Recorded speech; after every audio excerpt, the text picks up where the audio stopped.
What is up, everybody? My name is Hector Flores, host of the Insert Name FC podcast, a member of the Belly Up Sports Media Network. You can find us on all things podcasting, Apple, Spotify, wherever you get your podcast fix from. You can find us there. Just look up Insert Name FC, and you'll find us there. Full video version of this podcast is available on Belly Up's YouTube channel. Full video version, you can see my face. Probably is gonna be pretty important because there's a lot of visuals. Specifically for this episode. But with all that being said, though, also check out our YouTube channel, Insert Name FC. We break down these episodes into shorter clips, so that way you can watch it on our YouTube channel. So that is another way you can watch it. Please like and subscribe over there. Now, this episode is our end of the year episode, so we will be taking a break. Won't be coming back till January 15th. So for that reason, this episode is going to be a little bit lengthier because obviously we have to go through all the Power 5 leagues of Europe, see where everybody's standing, kind of going into that second half of the season. Also, Liga MX, the final concluded, so we're going to recap the final. And, of course, it is the end of the year episode, so we are going to announce the 2025 Roosevelt Spencer's Player of the Year Award. So, it's going to be a long episode, so if you guys have, we're not going to have a new episode till January 15th, so if you guys want to take your time with this episode, I totally get it. It is going to be a long one. It is the end of the year episode, so that is, with that being said. Now, we are going through the Power 5 League. So we have Ligue 1, which Moussa is coming on to talk about that with me. For Bundesliga and Serie A, Kelcey Coyne of High-Low Sports will be joining on, and La Liga and the Premier League is Jose Tellez of Golz TV to discuss it. Now, I was working really hard to try to get somebody to come in to announce the Player of the Year award. Fortunately, that's not happening, but we'll still do the whole announcement and everything about that. But yes, it is going to be a long episode. I get it. I don't know how long it's going to be. Maybe I would argue almost 4 hours. Almost 4 hours. I don't know if it is, but that's what I'm calling it right now. So I'm not going to try to make this episode any longer than it's already going to be. But yes, so this episode is going to be a big one. Obviously, it's the end of the year episode, so it's going to be a lengthy one. But take time. Don't have to listen all the way through from start to finish. But it is there. So, yeah, end of the year episode. Get ready. We're going to take a break and then go right into Ligue 1 with Moussa of Mo Futbol TV. Let me tell you guys about Belly Up Sports. Belly Up Sports is the internet sports bar. Go ahead and check out their website, www.bellyupsports.com, to read some great articles from great writers all across the country, from hockey, baseball, golf, soccer, you name it. Belly Up Sports is the premier, not your average website. All right, guys, it is obviously end of the year episode, so we're going to go through all the leagues, the Power 5 leagues at least, and back-to-back episode appearances for Moussa over here. Obviously, he has a very good familiarity with Ligue 1, I would say. Being, once again, I have to flex it every time when you're on. He did play for PSG's academy. I always gotta flex that. That's like one of the coolest things ever. I don't know if it's a flex, but yeah, I'll take it. I'm old. That's a good academy. It's a good academy to be a part of, and Yeah, most people probably didn't know about PSG by that time until recently. I gotta ask about that. Like, obviously, now that now your kids are now playing in the youth levels. Like, how would you obviously, it's a very obvious comparison, but like comparing it to the football that you played when you were playing in France. I think it's almost twofold though, because I think in our time World Cup 98, if you recall, France was still doing well, but, it was the up and down. So the structure post 98 World Cup is totally different than what it was in our time. So a lot of our time is when, the neighborhood clubs where you don't really pay for it. It's like everybody plays around. If you show a little bit of skills, then you get to move to club soccer, and then an academy or someone knows about you, they kind of bring you in, and then you kind of start moving up their academy section. Now, post 98, once France won the World Cup, I think they almost restructured everything where soccer became, we want to be a powerhouse. Mm-hmm. And that's where the whole country pretty much follow one system. And I think those familiar here always, Clairefontaine, which is like the center where anyone that is known to do well will almost go there, maybe 3, 6 months at a time to kind of see who will be making to the national team, youth national team. Mm. And then from there, you start progressing from, the U13 all the way to the first team. And that's why a whole bunch of those guys know each other since they were teenagers. And Mm. now they're in the first team due to the fact that they've played together for 10 plus years before even make it to the senior level. How was it approached to you, the whole like PSG Academy? I think for me specifically was just playing because where I grew up is called Sarcelles, which is like the 95th. Pretty much for us, the state is what we pretty much for us is 95. So it's just see you playing around the neighborhood, and then after that, it's like, hey, do you want to try out? Then you have to try out, and then you make it to their academy where pretty much now they take care of you mostly. They have the pro players, pro coaches, and then it's more of a structured environment, and then you kind of move up the chain. And most of it as well is then you get the education, and for those that necessarily won't make it to the pro rank, then there's always the option of like sending you to a direction of, the front office or coaches. And unfortunately, that's probably where my skill level kind of stopped. Mm. It's like you're good enough, but not good enough. Yeah, I mean that's obviously like the harshest realities that comes with the academy system. Like Oh, even when I was at the Dynamo Academy, like one of the interesting things that I was talked to throughout the hiring process for the Dynamo was they really liked my military background right. because of the fact that like I think you can help like maybe talk to the guys that maybe this isn't gonna be their career path, and you could be that person that like because they asked me about like my decision into why I joined the military, like Right.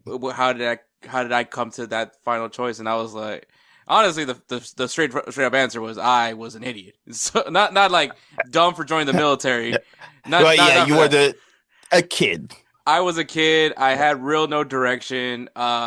If I went to college, I would have probably been in massive debt because I just wasn't a good like I was barely a good like high school student. So imagine if I was in Yeah. college. So at least not having to, especially when you're like you're on your own time schedule. Right. You know, some schools like you don't even have to show up to class sometimes. So Mm-mm. like to put a kid like me in there that was like notoriously lazy to be put in that environment, like I was just not going to be a good college kid. Trade school, I probably would have done very well, just Right. because like that I can't miss a day. Versus, Mhm. but I think for me, the decision I made to join the military was because of that. I was like, I need structure. I've always wanted to join the military, like since I Right. was a kid, and so it just made sense that you know what, I don't know what really I want to do. I know I've always wanted to do military. Let me go join the military, and honestly, I still say to this day was the best decision I ever made for myself It because of the worked out fact well. it worked out pretty well for myself. Um, maybe I should have kept up with the exercising part, but I think, but I digress. You're not alone, trust me. You're not you're not alone. But yeah, and it's like kind of the same thing for these guys. Some of these guys, I mean, I keep up with them. Some of them still think not saying that don't give up on your dreams, but there are Right. guys that are just like, dude, you're like, your games are being like televised like through a website, like not even a good website, like everything's like sketchy kind of looking. Mhm. I'm like, dude, just unfortunately, Hey, it's you might as well just join the workforce, go get your education. A lot of guys refuse to go to college soccer because they just didn't want to be a student. They just wanted to be a soccer player, which I mean, I get it, if you want to keep chasing that dream, but I think there's a lot of players that do end up eventually having to have that realization that like this is the end of the road for me. I need to seek another path. And I mean, some of those guys tend to become really good coaches because of them being able to accept. I mean, like some of the coaches at the Dynamo Academy were those guys that were like, I just know I wasn't going to go pro. But I'm really good at sharing my knowledge to the future. And, I've got to meet some really cool guys. One guy got to be a goalkeeper coach for Calvary. I believe now he's at Lexington. Nice. So everybody doing great things, from that aspect. And I think it's good for players to see that, young players, especially, the reality is some of them, you're just not going to make it. Like you can only, it's the 10% for a reason, at the end of the day. It's a rough business. And you're being nice when you say 10%. That's especially these days. Yeah. And so, especially with the MLS where it's probably more, we're looking for guys elsewhere besides their, you don't see many academy players coming up. I mean, I know St. Louis just had an academy player kind of finally get his opportunities, but that's it, right? It's just one guy that we hear every once in a while that gets their opportunity, where we should be hearing more of these guys, especially the ones that are doing good. Because I think St. Louis, your second team, your MLS Next team was actually pretty much kind of lost towards the quarterfinals, but we've had, I think, 3 or 4 of those academy for MLS2 guys. But also the CD2, I think, have 5 or 6 academy kids that actually came to the academy and play for the 2. So, and I think there's almost 20, 30 players that are actually being sent to college as well. So, which honestly, I think that's also a great route. Now that I got to talk to a lot of guys that did play college soccer and learning the benefits that college soccer comes in, because let's be honest, 18 years old, what are the chances that you got 40 pounds of muscle on you? You probably don't. And so it's rare. And college soccer does help you in that aspect to learn how to be a physical player, which, I mean, if you're going to be part of CONCACAF, that might be helpful. So if you're a late bloomer, why not go to college, get your education at the same time? And a lot of them now have those NLE deals too. So, hey, maybe you might be able to make enough to pursue that dream extended for a little bit more, a few years. But exactly. But it's a hard sport. It's good to let the kids know. It's a cutthroat sport. Yeah. Yes. There's just a few that make it. Yeah. There's a reason you got to be a once in a lifetime player sometimes, or just be lucky. That honestly, it is a lot of luck as well. I've met a lot of people. Growing up, I've met a lot of people that I'm like, man, this guy's way too good to be playing on Sunday League. Yeah. Oh, trust me, these kids these days have it much easier than what the path we had. I mean, it was rough, even here. If you wanted to make it over the past, 10 plus years, it was rough. Yeah, exactly. But obviously, guys, we're here to talk about Ligue 1. We are at the halfway point of the season, or at least, quote unquote, the halfway point of the season, because we're taking a break. So for you guys that are going to flip out because they're like, oh, wait a minute, I look at the tables right now, none of the tables doesn't look like this. If you're watching the video version, there somewhere around the video is going to say the date of when we're discussing this, so that way you guys know that's when we talked about it. Things could change, obviously. It's Saturday for people that are listening to the audio version. It's Saturday, December 13th, so yes, I mean, the table's going to change because there's still a few matches that need to be played on Sunday. So yes. I totally understand it, but it's the midway point. It's not when we're at the end of the road, when the table's set, that's when I should probably be worried about being more accurate. Right now, we're fine. I don't think it's going to be drastic changes as we go in here, but so if you guys don't fully are aware with Ligue 1, it is an 18-team table. Relegation is from 18 to 17, 16 technically, but they get a play-in game. So they have a chance to actually stay on Ligue 1. Obviously, 6th place gets a Europa Conference League spot. Europa League goes to 5th, and then 2nd, 3rd, and 4th obviously are in a Champions League, except 4th gets a play-in for Champions League. So that's where it kind of gets a little interesting there. And then, obviously, the champion, which, obviously pretty straightforward. Surprise, surprise. It's PSG, which I forgot to type in. PSG currently on top of the table. I don't think there's any surprise to it. I think and obviously, Musa, you are the PSG fan. The true PSG fan. Uh, that's starting a fight, but yeah, born and raised. Let's put it that way. Okay, yeah, okay, I'll say it like that. But obviously, because when the money came in and then the names came in, obviously that was a team that most people hopped on Right. immediately after. But you were there before the money, so Way before. way before the money. But obviously, currently on top of the table with 36 points. Um, anything that obviously a lot different from last year because PSG was undefeated going into this part of the year, Yeah. last year. But what do you feel that's a little bit different from this PSG's team? Feels a little bit quiet. I don't think people are talking about PSG as much in recent time. Obviously, a team that completed something as massive as the treble that they accomplished this past season, and almost had a quadruple when winning the But they actually had quadruple. I think what was oh the missing. super Yeah. the Super Cup difference, right? Yeah, and yeah, so they pretty much had four. Yeah. Oh, so they were on the cusp of having a fifth trophy if it wasn't for Chelsea. Um, Yes. but yeah, amazing, spectacular year for PSG last year under Luis Enrique. A very emotional, run for the Champions League. But what is it about this PSG team that maybe we're just not focusing on right now? Um, well, I think maybe it's the fatigue, maybe of talking about, what everything they've accomplished, but also I think one of the biggest thing that I see now is since like Dembele and Doué have been injured and kind of been in and out, so sort of like the excitement of what people were not aware of before. And I think it's maybe just the excitement. The excitement is not as like what PSG is fully healthy Mm-hmm. and that they were running through people. Mm-hmm. So I think they were still winning games, managing games, but it were more, I guess we'll say, normal way of winning versus, winning 3-0, 4-0, and Dembele making plays that we not necessarily have seen him do in previous years.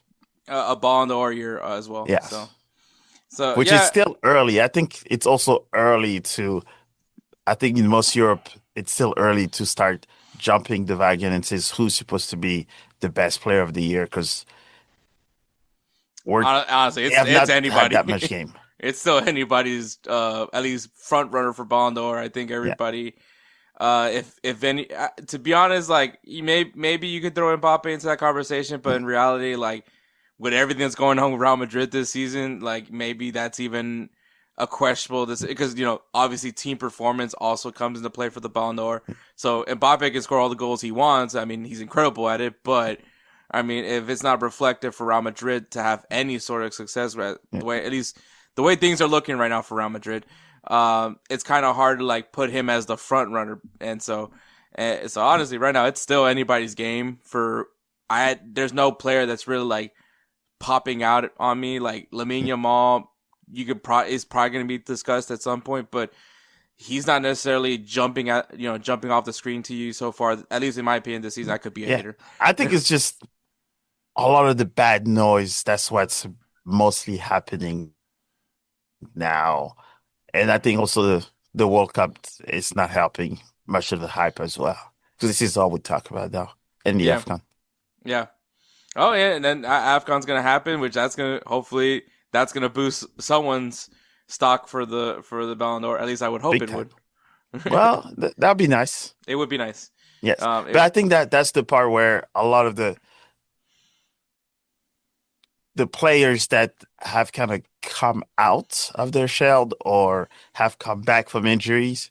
And I think that's where the glitz and glamour of what PAG and their run kind of slowed down versus last year where it was just no matter who you are, we'll run through you. mm-hmm. No, yeah, definitely. But yeah, right now PSG on the table, on top of the table, behind them with 34 points in second place, RC Lens.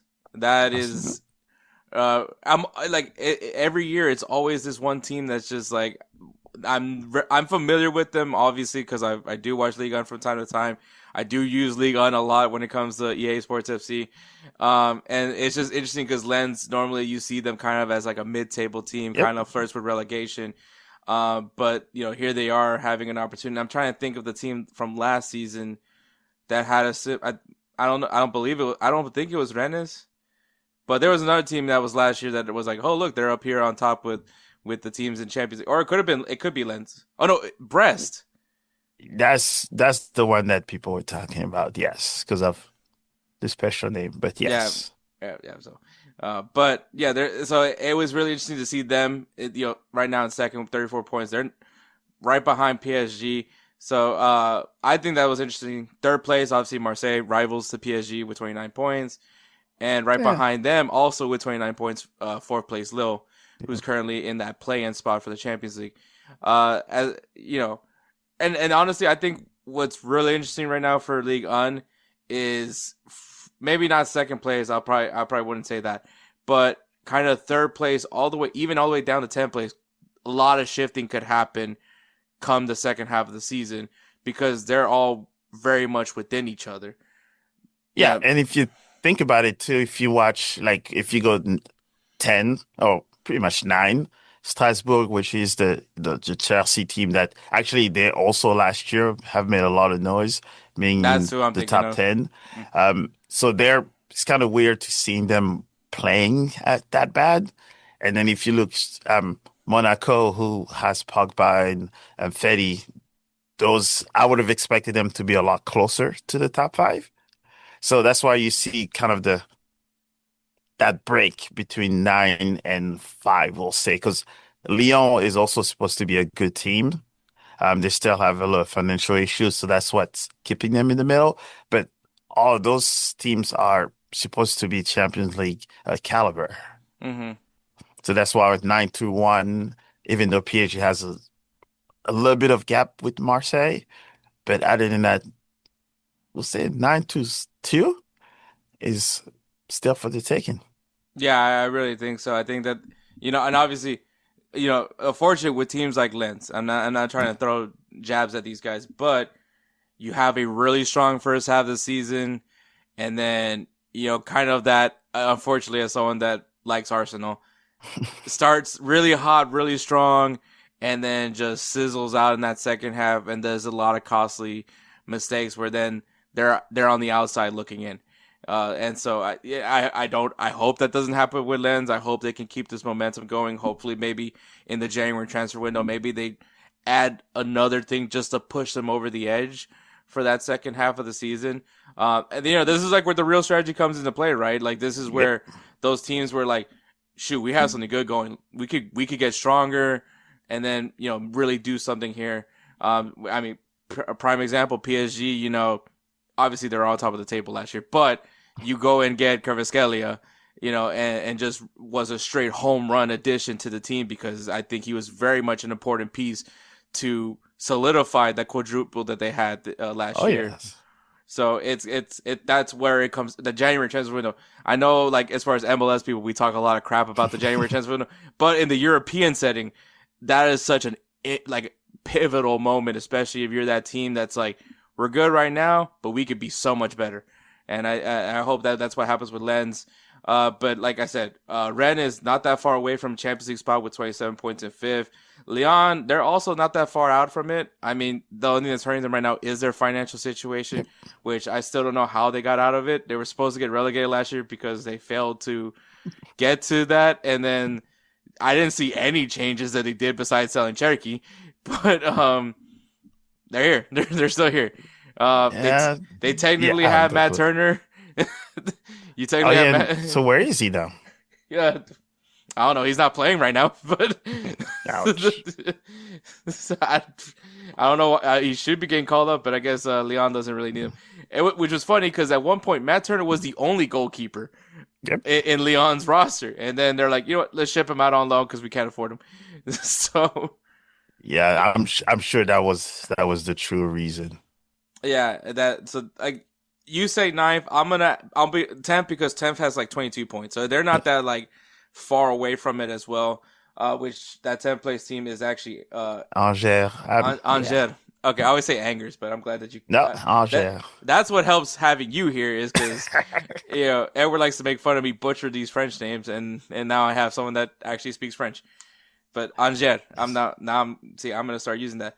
Yeah, before you know it, yes. Before you know it, I'm gonna get back on the Duolingo and and work on my French again. Because Bossy got excited because I knew how to say orange. Orange? Oh, yeah. Which I was like, oh, that's how you say it. It's orange, yes. And then on the flip side, the bottom half of the table, you could also argue could have some changes. Maybe not 18th for 17th place. That Metz and Nantes, is it Nantes? Not. Nantes. Yeah. Those two are they're definitely getting relegated. I don't see anything happen. Which, I mean, I guess you could say the same thing for 16th place. Well, maybe jump over current 16th place Auxerre.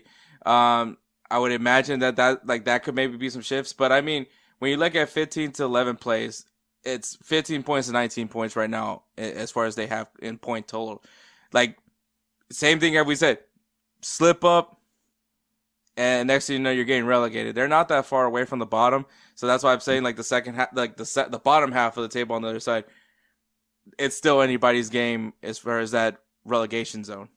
Yeah, I'm still I guess amazed because if you watch Metz, Nantes, Auxerre, Le Havre, and Paris FC, which is, well, I won't say Paris FC, but the last four is like historical French soccer teams, which is kind of weird to see him that much low.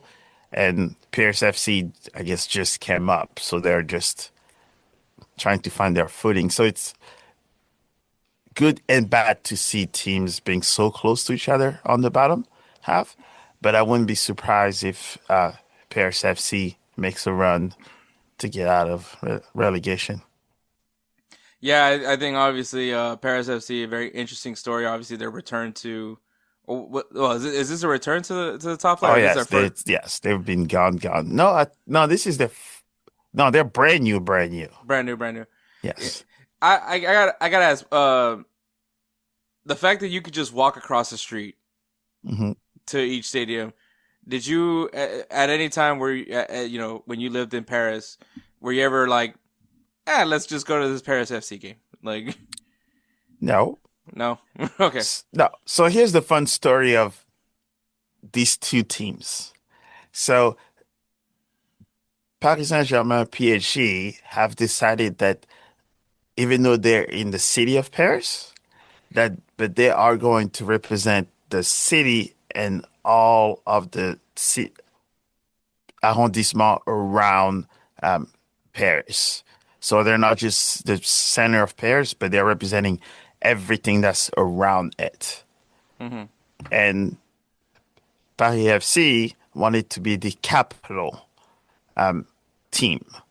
So that's where it kind of differentiates. That's why their fandom, it's very different because one kind of reached out to everybody around the city of Paris and the suburbs and everything else compared to Paris FC was just the city's team. Oh, wow. That's why it became so much bigger one and one to the other.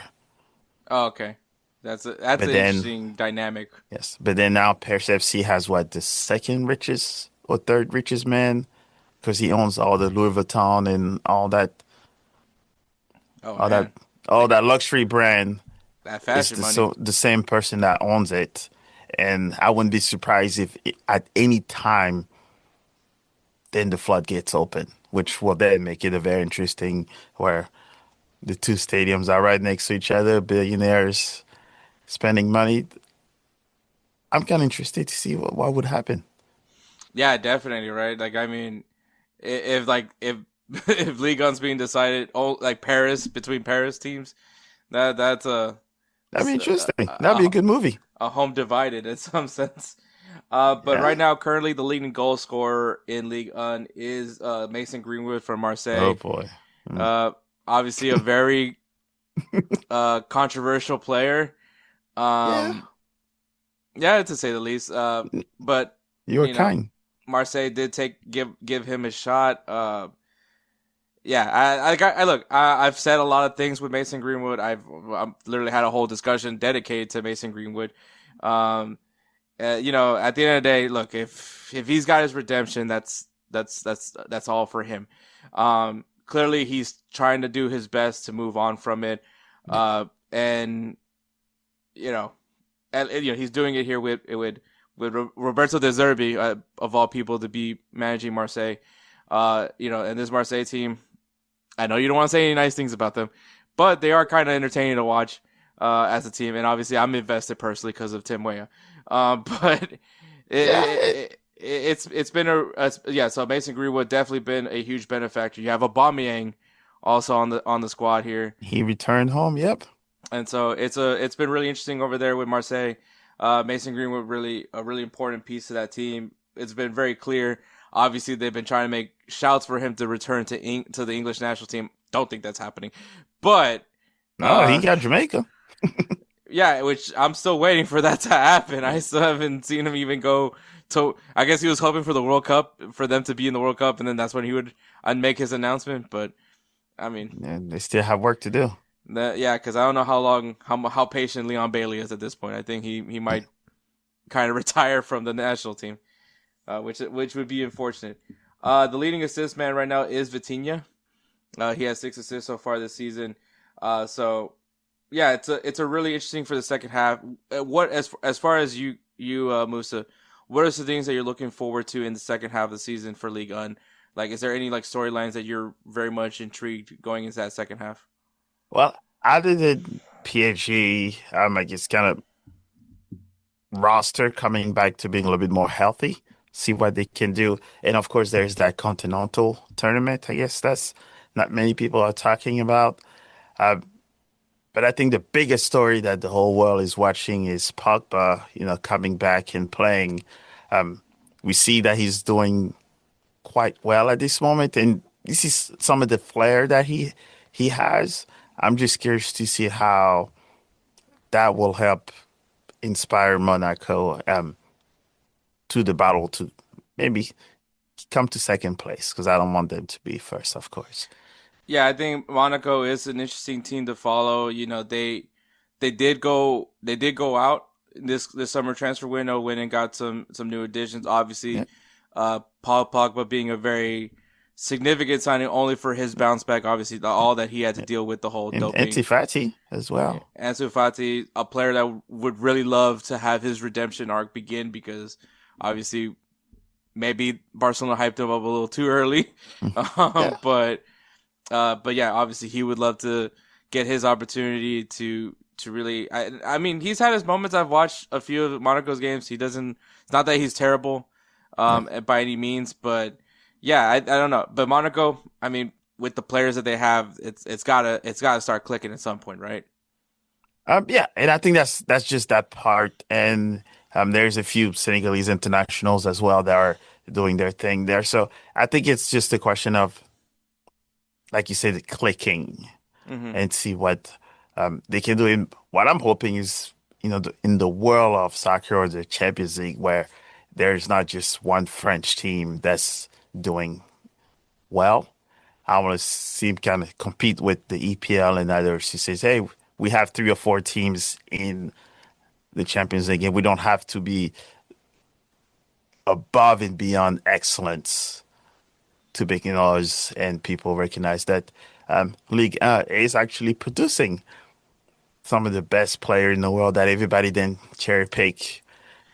Yeah, I kind of hate that's how it was. One, Ligue 1 is in fact a Power 5. It's in the Power 5 leagues of Europe. Like, when you talk about the top leagues in Europe, France is being discussed there.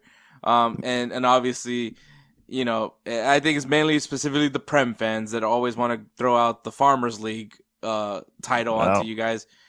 But I mean, you can't diss a league when so many important players have come out of that league, and that's props to obviously the France's development as far as developing young players. I mean, at one point, Lyon just kept giving some. Benzema came out of that. A lot of Oh, Algerian based players came out of Lyon at one point. I felt like I was just like, that's like the Renaissance of Algeria, I guess. And which if you it think about it, it kind of did. yeah. And if you think about it, if you watch all of the teams that won Champions League in the recent 10 years or won crazy trophy in EPL, there's maybe two or three French players there. Where do you think they come from? hmm Real Madrid had a huge run. Who do you think was there? So I think it's nice to see that PSG is getting the recognition, Monaco, Marseille, and all that.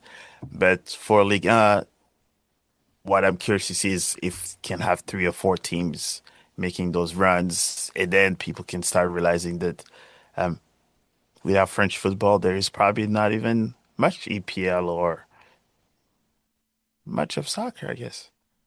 But that's Uh, my soapbox. Also, you could thank Arsene Wenger. So, Well, yeah, that and that too. I mean, Arsenal can thank the French coalition for the Invincibles. yeah, they definitely could. They definitely should. Yep. But yeah, I think that you made a good point about Monaco. I think PSG, like, despite the issues that they're having as far as health goes, Yeah. still be on top of the table. So that just tells you, like, when this team's healthy, like when they're at their fittest, this team is Vitinha's just gonna get more stats come his way, and I'm sure we'll start seeing some PSG names dropped up on the top goal scorer list as well. So I mean, the second half is gonna be interesting. Is there, as far as a PSG fan, like, is there a player right now that you're kind of like seeing for that January transfer window that you would love to be brought into this PSG team? Nah, I think for PSG, they don't have to do much because you don't want to mess up with the chemistry. I think for them mostly is just to bring back their players, the healthy ones, and pretty much will be a totally different roster. I don't see any players unless the scouts finding someone that's a rough diamond. I don't see anyone that's either in the move or will looking to move that in January. Mm-hmm. Because right now there's knowing that the World Cup is coming soon and all of that. I don't know if there's that many players that will Want to big take that name risk? players that would want to move just now because it could be good or bad, right? Mm-hmm. You can have the worst World Cup and then your stock goes down, but you could have the best World Cup and then. So Completely fair. I'm curious to see what January is going to look like. I don't think there will be that much movement I because mean, clubs will want and to. Endrick does seem to be. I believe it's still happening that he's getting loaned out to Lyon. Yeah, I, but you see, as you can see, he's like his stock was already high. It's just dropping down because he's not playing. already, and he's not even playing.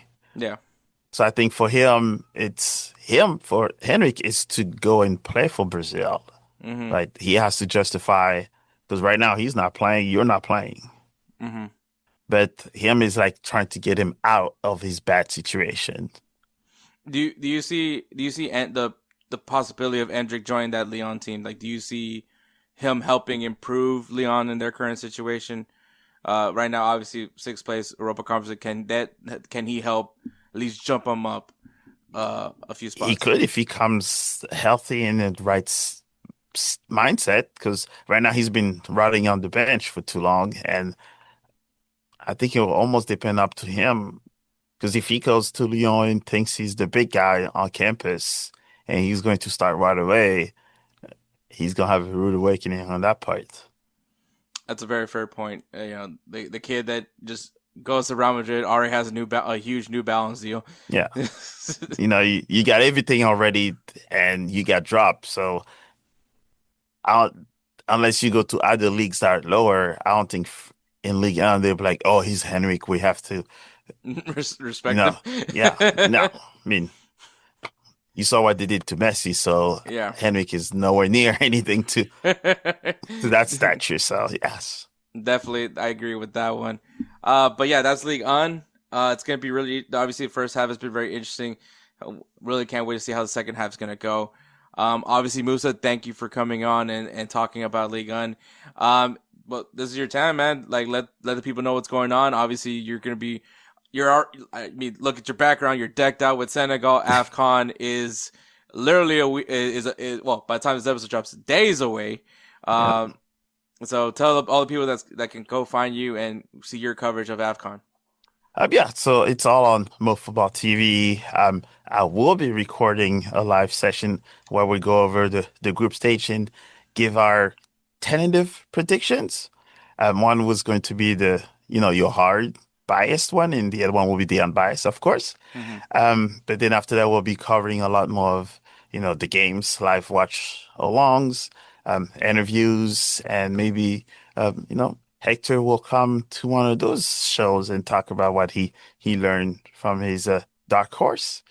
And I think same, right? World Cup talk, MLS talk, and just youth development. That's pretty much what we'll be doing for the next 12 to 16 months. Yeah, man, that's gonna be nonstop. This is like your little warm up to the World Cup is covering AFCON, which isn't really a warm up for you because you love AFCON. And I know that's a big event. And once again, we need to do better with covering AFCON, in my opinion. That not just you. I'm saying someone get the rights to AFCON. Like, can we actually get like a real like dedicated like broadcast crew to get to give this tournament what it really deserves? Oh, and Morocco is actually pulling up like all the stops. I think this will be the first AFCON where it will be live on 4K HD. Their stadiums, they showed the cameras. They literally pulled every single stop you can think of for it. Yeah, and I think it's just people need to learn what the tournament is. And I think for me, the way also I see it is that whoever wins the AFCON here this time, that means you'll be hot, right? All of the teams at this moment, the European and everybody else, they're going back to their own season. They're all trying to figure out who's going to make it. You will be warmed up already. You've played a actual major tournament before the World Cup. I mean, while everybody's doing friendlies. Everybody's doing friendlies. Everybody's getting injured. Everybody here, you have a true tournament that determine who on that team and the roster you have that you are going to take to the World Cup, where everybody's assuming you're supposed to be hot, ready, and if you won a major tournament, you should feeling good about yourself to then take on the World Cup. You saw all the teams wanting to play African teams, right? US wants to play Senegal. Argentina reached out to Senegal to do a friendly in March. So they started to figure out that you have to play against those African countries if you want to prepare yourself for the World Cup. It's a different beast, man. It is a different beast when you go up against an African nation. It is pride and just the best athleticism you're ever going to see. Mixed, like I said, the thing I love about AFCON, it takes you back to why you love this game. It is just, it's about the fun of it. And I think that's what, unfortunately, like, more and more like this, it's becoming a business, and it's not a U.S. thing. It's not a U.S. thing. It's a football thing. It's becoming a business. And I think AFCON, the beauty of it's football at its purest, and I think that's the best part of it all. Yeah, so they have to go and make sure to watch it because all of their favorite players in their European teams are playing in the AFCON. And get yourself ready for the World Cup that will be happening in Morocco as well. So, pick a team, follow them, and you see what happens. Definitely, man. Make sure you guys go check out Moussa. Obviously, we'll always highlight it on here on the podcast for you guys. But obviously, Moussa is definitely the guy for it, man. And full circle moment, AFCON was definitely what started this friendship. So, Moussa, it's always a pleasure to have you on, man. I can't wait to have you more in 2026. Likewise. Thanks for having me. I love soccer, Peggy. All right, guys. Thank you to Moussa to help cover me with Ligue 1. Obviously, being that he has a French background, being that he is French, it is definitely helpful to have someone, and also to help me properly pronunciate some of the teams in Ligue 1. Unfortunately, this person that's on with me might not be able to help me, at least in this region. But hey, we got Kelcey from High Low Sports, obviously a true favorite of the pod, and our super sub. But Kelcey, it's been a while. Yeah, it's been a while. Been through some life stuff, but hey, we're here. We're at the midway point of the year, so it's been good halfway season. But yeah, I don't know how good I'm going to do on the pronunciations. I'll apologize now for everything I butcher, but who knows? Maybe it's going to get cut into a short or a reel again, and it's going to go crazy because those darn Americans talking about their darn soccer. I'm getting it right now for the whole Inter Miami, Vancouver recaps. Okay, but all because I used the word outplay. Oh, how dare you? How dare I? How dare I say Vancouver had more opportunities to put that game away versus Miami? How dare you use statistics? How dare I watch that game? How dare I watch that game? Oh, yeah. But, hey, keyboard warriors are going to keyboard warrior. Yeah, they are. It's a very entertaining thing. But all right, obviously, as you can tell, if you're watching the video version, the standings is to our side, and if you're also watching the video version, you can see a date right above us that is going to tell you when we recorded this table update, because obviously Bundesliga might be going into a break. I could be wrong. I think that they have matches this weekend, but yeah, they have matches this weekend and then a break until the 9th.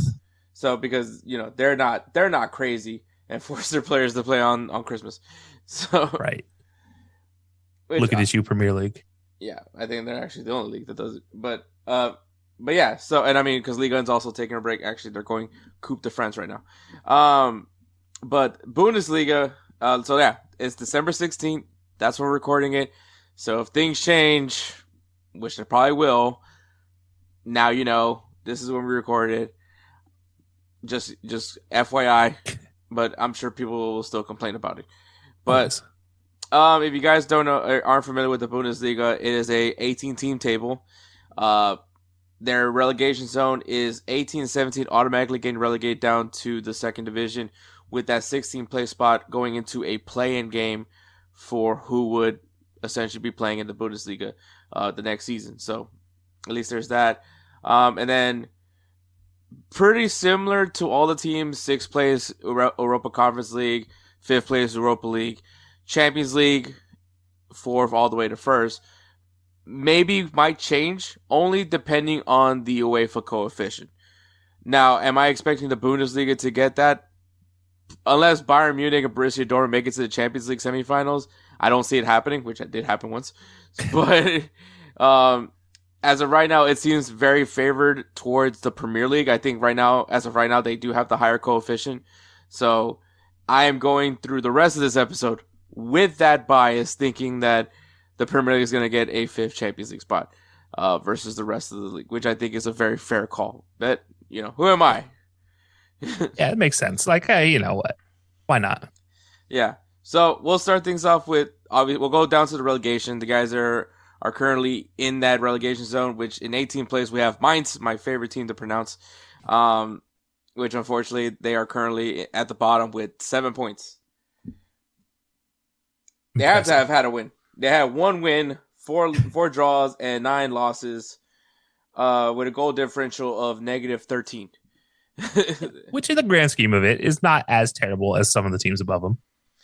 Yeah, I mean, because there's teams that have actually given up more goals than Mainz. Only one team's given up more goals than Mainz, but at least they've scored 13 to match it. Which is the team that's above them, which is Heidenheim, with 11 points. So currently at 17th place. And then that 16th place position, also with 11 points. I believe they're up because of goal difference. Yeah, goal differential is probably the real reason why they're above them. Yeah. And that is St. Pauli, which I don't remember. No, St. Pauli came up last year, but obviously, their manager goes and takes the Brighton job. I mean, they stayed afloat for a year in the Bundesliga. They're still in play to be in the Bundesliga. They do have 11 points, so I should point at least that out. I'll say this, Kelcey. I think everybody still, besides Mainz, is still very much in play. Yeah. I mean, you could honestly even say Mainz is still has a chance. It's an outside shot. I think their goal differential is obviously what's going to give them an opportunity. If they can get to a situation where they're fighting with a team that's in 16th with a equal or lesser goal differential, they have a chance. But yeah, Heidenheim still has every opportunity to fight its way out of there. FC St. Pauli sitting in that uncomfortable position of the last man standing / potentially first man out if you're not too careful. Yeah, it's going to be an interesting run down the way. Whether Mainz can fight their way back, but Heidenheim seems to have a great opportunity to get their way out. It's just Mainz they got to get a couple lucky wins or draws, which seems mean to say in professional football. Like, yeah, you got to get a couple lucky wins, but when you got 7 points halfway through the season, careful with that word "lucky" because apparently that offends a lot of people. Hey, you got to be good to be lucky, is all I got to say. So yeah, so that's all. So apparently it's a cringy word, lucky. But no, you're absolutely right. I think a lot of teams are still very much in play, and I'll probably say more towards that. You'll be nice and say Mainz. Now, if you're Mainz, at least you're not Wolves, who only has 2 points right now. Yeah. So at least there's that. There's a fighting chance. Yeah, because I mean, Wolves is definitely going to the championship. But when you look at like 17th to 8th, like there is like still like within grasp reach between all each other. And yes, I will say Mainz is still only 4 points behind Heidenheim, so that is fair. I would also point out, like I on my notes, 24th place Eintracht Frankfurt with 24 points. They're very much in. I would say, if bearing it, nothing bad happens, could actually get themselves in a better spot. Which, to be fair, man, you end up losing Ekite. Mm-hmm. You lose out on him. Obviously, promising French striker. You know, fantastic striker. Fantastic striker. Now at Liverpool. You know, it's like, but who's to say if that team, especially, and you're gonna hear the theme of this episode is just, come that January transfer window, do you go out there where you're Frankfurt, where like, hey, we're not looking too bad. The teams above us, I think you can say, hey, we're not that far off from them. We can jump over these teams, and who's to say we can't get a spot at the Champions League? Yeah, you know what? It's very clear. Like, there's a very clear line in the Bundesliga table where it's like you have a chance to fight your way into play-in positions, like in a Europa League or Conference League position, and it is Eintracht Frankfurt. Like, it's very clear that's the line. Ironically, 0 goal differential is the line. Yeah, but yeah, like a team like that is very interesting. Obviously, they have the second highest goal scorer. Nobody's touching Harry Kane right now, but in Jonathan Burkhart is absolutely fantastic, and also the number 2 guy in assists so far in the league. And so they have to be careful for 2 things. Like, do you go out and get somebody, but also can you fight off the bigger teams from coming and pulling your players away? Because it happens all the time. Like, how many years did we see Dortmund give away their best player to somebody else? You know, it just happens constantly. Obviously, the big ones were always like Lewandowski at the end of the year, things like that. But in the middle of the year, it always happens to these like 7, 8, 9 teams. So even down to Freiburg, really, that you got to be careful if you are fighting for a chance. I think, and by the way, I think that's as low as I would go for fighting for a chance for getting into the 6th place spot is Freiburg. And that's just like, again, you got to get a couple lucky wins in there and a couple lucky losses for Stuttgart and everybody in front of you. But I think you just got to be careful with those teams. Like, you can't lose anybody if you're going to go for it. But at the same time, you do have to figure out maybe bringing somebody back from loan, because some of these teams have some great players on loan. Or maybe not great players, but really good young players. And they could develop in the first team football playing for a position. And I think those are important things too, is like, you can't just lose somebody in the January transfer window. If you're in that 6 through 8 spot, 9 spot in the Bundesliga, you got to be very careful. Mm-hmm. And the reason why I highlight Eintracht Frankfurt, because you did mention the 0 goal differential that they have, because everybody else, it's straight negative from there on out. Yeah. Which, you know, if anybody's trying to defend the Bundesliga, this is definitely not the best time to be defending them. No. But if you're Eintracht Frankfurt, I mean, you clearly can score goals. Clearly. Yeah. It's that defense. I think if they're able to bring in some defensive pieces that can come and solidify that back line a little bit more, help that goalkeeper out just a little bit, where you can turn out some games a little bit better, especially with the way they're scoring goals, like you mentioned. So I think that's, to me, Eintracht Frankfurt is an interesting team to keep an eye on, especially in that January transfer window. Hopefully they don't lose their goal scorer, but you know, if they can add some defensive pieces to that team and hopefully keep their goal scorer, I think that Eintracht Frankfurt could very much get into a European competition spot by the end of the season. Yeah, for sure. And by the way, Michy Batshuayi, the Belgian striker, who's pretty much always been behind Lukaku. Yeah, he is also on that squad. But yeah, I think this team is interesting. Also, Mario Götze, who we all know for, things, are sitting on this team. But yeah, I do think getting some help in there in the defense. Obviously, you have a great midfielder in Xavi, and you got a young guy in Larson that are able to excel in the Bundesliga. But you got to get somebody to help. And they got a lot of young defenders, but they also have some old guys that are like still sticking around in the team. And it might be that time that you start talking in January and February, like maybe we get some new blood in on loan or in the transfer window that just somebody's going to fill in a spot, because there's definitely holes there that can be filled. I mean, I'm just saying Sergio Ramos is looking for a team in Europe. Oh. I mean, hey, if you don't mind red cards, which to be honest, Eintracht Frankfurt also leads the league in yellow cards, at least for one single player. So hey, competition. Yeah. But yeah, so Eintracht Frankfurt, I will say keep a close eye on. We do have VfB Stuttgart, who I think throughout at least recently, have been getting better and better. Maybe a little bit of a dip this season, but obviously we still have another second half to go. But Stuttgart, obviously keep an eye on them in Europa Conference League spot, 25 points. In the Europa League spot, we got Hoffenheim with 26 points. And in fourth place Champions League spot, we got Bayer Leverkusen with 26 points.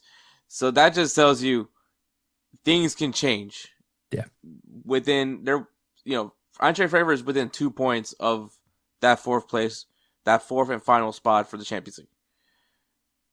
Yeah. Yeah. It doesn't take much. Honestly, even if you go down to Union Berlin having a chance, you're talking about 8 points between, fourth and eighth place. Like, a lot can change in 3 weeks, or really in 2 weeks in the middle of the schedule in March. Like, something happens, you're still within that 8 point gap. You get 2 wins, the opposing team loses 2. Well, now you just got to go get another win and you're on top. Like, it is crazy to see that things can flip and they end up like in the Bundesliga. This is one of the weird things about it, is that after January transfer window, that February through April, early April time frame, things get wild. And I'm not talking the top 3. At this point in time, I think the top 2, 3 are pretty comfortable up there. I don't think they're going away, barring somebody leaving. But it does feel like to get that fourth place spot, you have to have a very, very fast start after the Christmas break. Mm-hmm. You can't come off slow. It can't be draw. You have to win. It has to be early wins, and you can't just give up goals. Those are huge backbreakers. Even if you go against Bayern at this point in time, I know you're going to give up a goal. You can't give up multiple goals. Yeah, I think you made a good point, because I think you have to. You don't want that return leg to be an important match, especially when you're talking about the 3 teams up top. Which I'll just go ahead and mention it. Third place, Borussia Dortmund with 29 points. Second place, RB Leipzig with 29 points as well. And in first place, 9 points clear from second place is Bayern Munich. Which, look, I said it. Like we all said it. Like it took yes, Xabi Alonso's Bayer Leverkusen team finally ended the streak for Bayern Munich, but also remember it took an undefeated Bayer Leverkusen to finally dethrone Bayern Munich, a Bayern Munich team that scored more points than they did the previous season. So, like, Bayern Munich is always going to be good, and they just got so much better, which is crazy when you lose a Jamal Musiala.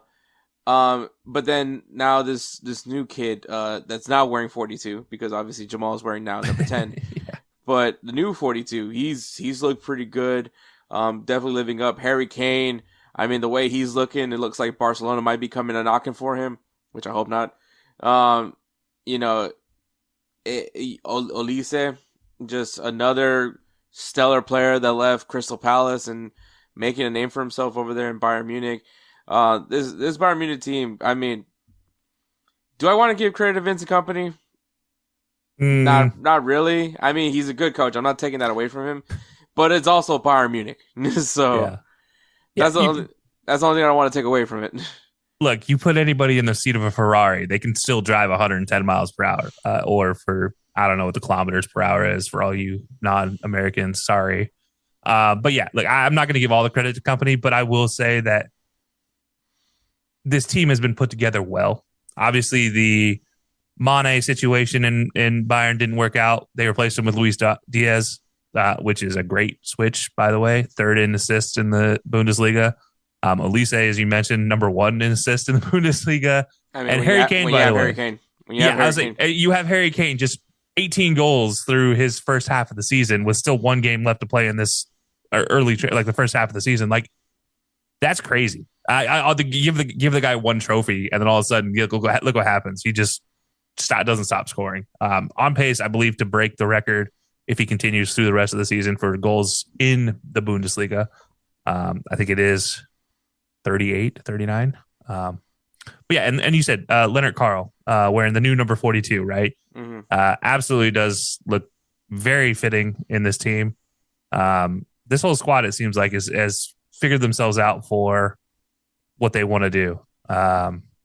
Davies, everybody else being here, Min-Jae Kim, like Jonathan Tah. It's been a great situation for company to coach, for managing. But yeah, when you're already driving a Ferrari, it doesn't take much other than a fine tuning to get it to go even faster. And it feels like this team is nigh unbeatable in a lot of ways.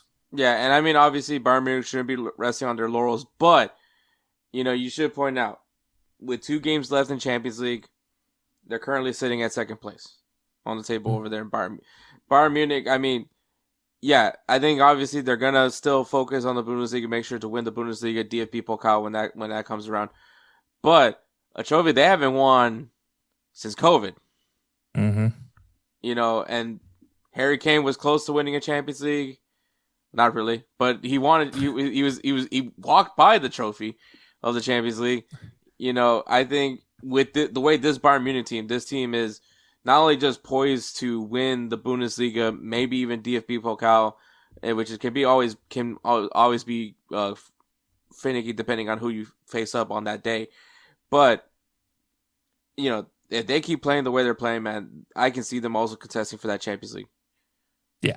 Oh, yeah. There's no doubt in my mind, especially with the new league table set up in the Champions League. This team is so good. And by the way, I was wrong. It was 41 goals in the season, by the way, for Lewandowski. So a little off pace for Harry Kane, but he still has a chance. And it's not like you talk about a player like Harry Kane, you're not talking just a pure goal scorer. And you've seen that more in the Champions League than anything. You see him drop into a reserve 9, a false 9 in a lot of cases, playing from the midfield, playing balls out to Elise and everything, and then ending up on the end of the ball in the box. And so it's been a situation where this team runs well, and it does run through Kane. But when you talk about getting in the Champions League, it's going to take a heroic level from Harry Kane to stabilize this team at number 2. And it doesn't matter. Honestly, we saw it last year, right? Number 1 doesn't matter anything. Number 2 might not even matter as well, depending on who you go up against. I mean, 24. Yeah.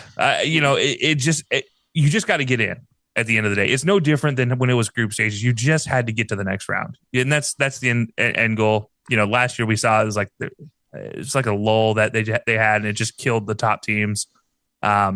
This year, everybody's realized what a league table looks like. And now as American fans, we've seen this exact setup before.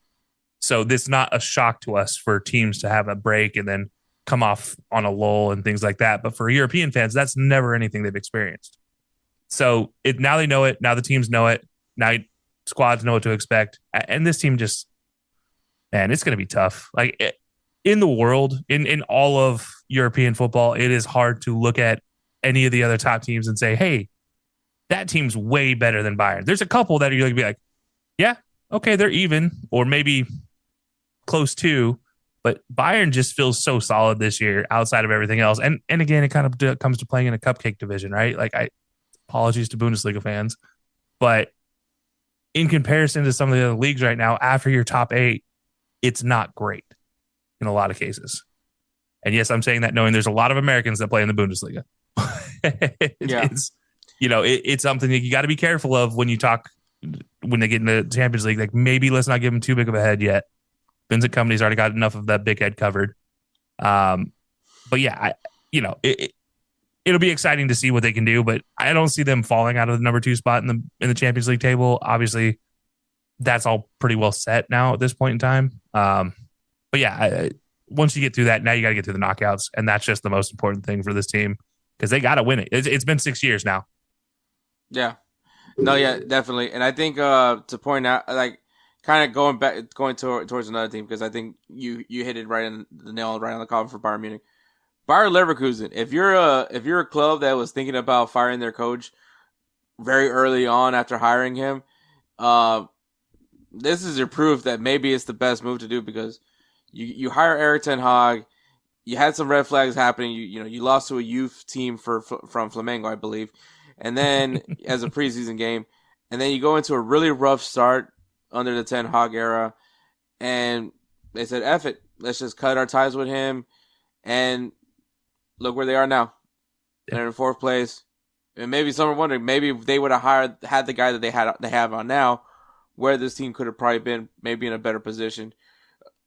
Obviously, this is a response after moving on from Xabi Alonso, Florian Wirtz, Frimpong. I don't think, is it Alex Frimpong? I think Alex Frimpong, yeah. Yeah, so Frimpong, too many players to count that you lost, but you still have a core of players. Malik Tillman is on there, which I'm excited for. But yeah, this Leverkusen team, even though they have been stripped, which I think it's just another year for Leverkusen, they're a team that definitely gets poached a lot from across the world of football. But I mean, once again, they're competing and hoping that they can maybe get that Champions League spot. But obviously, definitely a bit of a rough start to their season.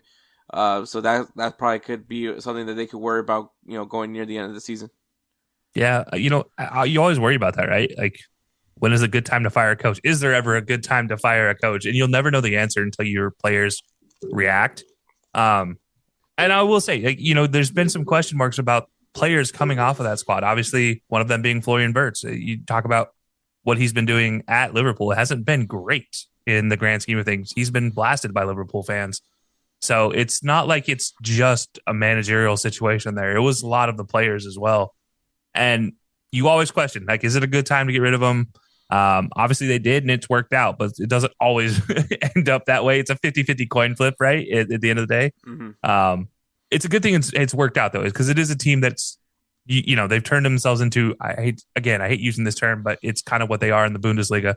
They're a feeder team in a lot of cases, but they're a good, solid feeder team. They're not just giving players up. They're a lot like how Werder Bremen used to be in the early 2000s, where they were a really good squad, but maybe not the best in the Bundesliga, but they are still a really fun team to watch. And this is how it feels for Leverkusen, where maybe they can, fight their way to stay up in that 4 spot, but it's going to be a tough fight. Like, it's not just like, good luck, you got this. It's more like, yeah, sure. Good luck. You got to make some moves, right? I said the same thing about 6 through 8. You got to make moves in the January transfer window. Maybe go poach a player that's playing well within the Bundesliga who's not on a top 6 team. See what you can do. Mm-hmm. Yeah, definitely. And I think if you're Borussia Dortmund, you definitely want to boost up that attack, because I think that's really what's kind of hurting them right now. Defensively, great, amazing, solid. But yeah, maybe you go to Eintracht Frankfurt and poach their guy. I mean, this is, Borussia Dortmund needs to definitely take a big step. RB Leipzig, really good on the attack. I mean, it's hard to say, like, good on the attack when you have Bayern Munich with 51 goals already. Yeah. But, I mean, if you had to pick a team, these teams need to strengthen up, because if you want to go into that second half of the season and somehow find a way to cut into that 9-point deficit that you have with Bayern Munich, because I'll be honest with you, Bayern Munich is going to have a slip-up. Not a big one, but they'll have a slip up enough where you could probably say, hey, our return fixture against you could be a really big one if we're able to capitalize on it. But, I mean, at the end of the day, it's Bayern Munich. They're inevitable.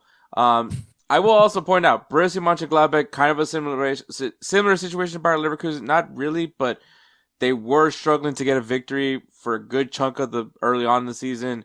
Obviously, you have Gio Reyna, Joe Scally. A lot of people were kind of, I guess, justifying why Joe Scally wasn't getting called up, because he was part of a team that can't even get a win. At least playing, even though he is playing regularly, they're not winning. I mean, that's the last thing you want is a defensive player that can't win you games.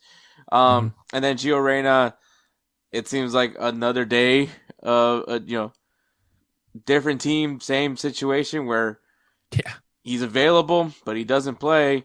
But you put that USA jersey on him, and all of a sudden he's phenomenal. In some sense, he is our own James Rodriguez, but not saying that he is James Rodriguez. I'm saying in retrospect, obviously no one's James Rodriguez, at least for Colombia. It does. Mönchengladbach is always an interesting story because you always wonder what it's going to take to get a team going. And you don't ever really know what the catalyst is going to be. Kind of like we just talked about with Leverkusen. You don't know what the catalyst is going to look like. And it's turned out well so far for them. They still have, it's again, this is an outside shot to get into a conference league play-in situation, but you do have a very outside shot to fight there. But you also just have as equally of bad chances of crashing out with the way they've been playing. So, they 3-0'd Heidenheim this last, Thanksgiving weekend. So that was a huge win. But it's not been like you lose to St. Pauli in the Pokal. You win 1-0 to Mainz, barely sneaking by. You lose to Wolfsburg in your last match. You got Dortmund coming up. Like, it's not a great situation for them trying to stay up. But they're in that middle of the table that you just question it. But yeah, when you're talking to American players on the team like Joe Scally and Gio, it's tough to say they deserve the time in the U.S. camp when the players in front of them are winning. Willie Tillman being one of those players in front of Gio in this case. And then Joe Scally, there's players you needed to figure out, like Alex Freeman in the American squad that was playing regularly and playing well. That's why he got the nod over Joe Scally. I don't know. I question whether he'll be there in the final Collins, but I feel like he'll be in the final camp before they make the decisions for sure. Both guys will. It just feels like too much talent not to. But yeah, there's always a question mark. And it also depends on, hey, where does Mönchengladbach end up at the end of the season, right? But yeah, they're in a weird spot where they can go one way or the other. -4 goal differential. You got a lot of upside to that. You also have a lot of downside to that. It's kind of crazy. Yeah, I definitely agree with that. But I mean, right now, in like you mentioned, like scoring, I think obviously Harry Kane, I think, is the front runner when it comes to goal scoring. Believe, yeah, Harry Kane 18 goals, yeah, Jesus Christ, yeah. And then on the assist count, I mean, yeah, Michael Olise. I mean, you already mentioned it. I will say if you're an Eintracht Frankfurt fan, to see like at least like two players. Well, actually, technically, if you want to point out Doan as well. So you got some players in leading statistics, especially with goals and assists. Just fix that defense. That's all you. Yeah. Just get your defense fixed at this point in time. You'll be fine. Hey guys, this is Hector from the Insert Name FC podcast, here to tell you guys about Canadips. It is a great tasting, superior alternative to traditional dip, using CBD in a way that is radical, enjoyable, and effective. It comes in 5 core flavors: wintergreen, mint, citrus, mango, and American spice. Canadips CBD is the new evolution in dip, allowing guys to enjoy great, long-lasting taste without the downsides. If you guys want to go ahead and try them out, use the code BELLYUP20 at CanadipsCBD.com. Once again, BELLYUP20 at CanadipsCBD.com, and you'll get yourself 20% off your purchase. Thank you again for Canadips for being a great partner of Belly Up Sports. Yeah, I will say Eintracht Frankfurt, I think that's my team that I'm going to be like, this team could jump up if they can get something helpful in that January transfer window. Also, don't lose your guys. What is it? Burkhardt. Yeah. Don't lose him, and I think you'll be fine. But if you're Borussia Dortmund, go get Burkhardt. yeah, go get some goal scorers. Go get Schiabi and Burkhardt at the same time. Just get a goal scorer and assist. You'll be fine. Yeah, I'm with you. I think Eintracht is kind of the team to watch for jumping. But just to be different, I'm just going to say that it could possibly be Freiburg. I do think Freiburg has a chance. Sitting at a -2 goal differential at 9th place and 17 points, it doesn't take much to jump those 8-point difference. We just talked about that. And maybe even to get higher than that, it's not much further to go. Another 3 points after you make the 8 points. Like you just got to get to 12 and you're fine. So it's 4 games. It's the biggest difference there.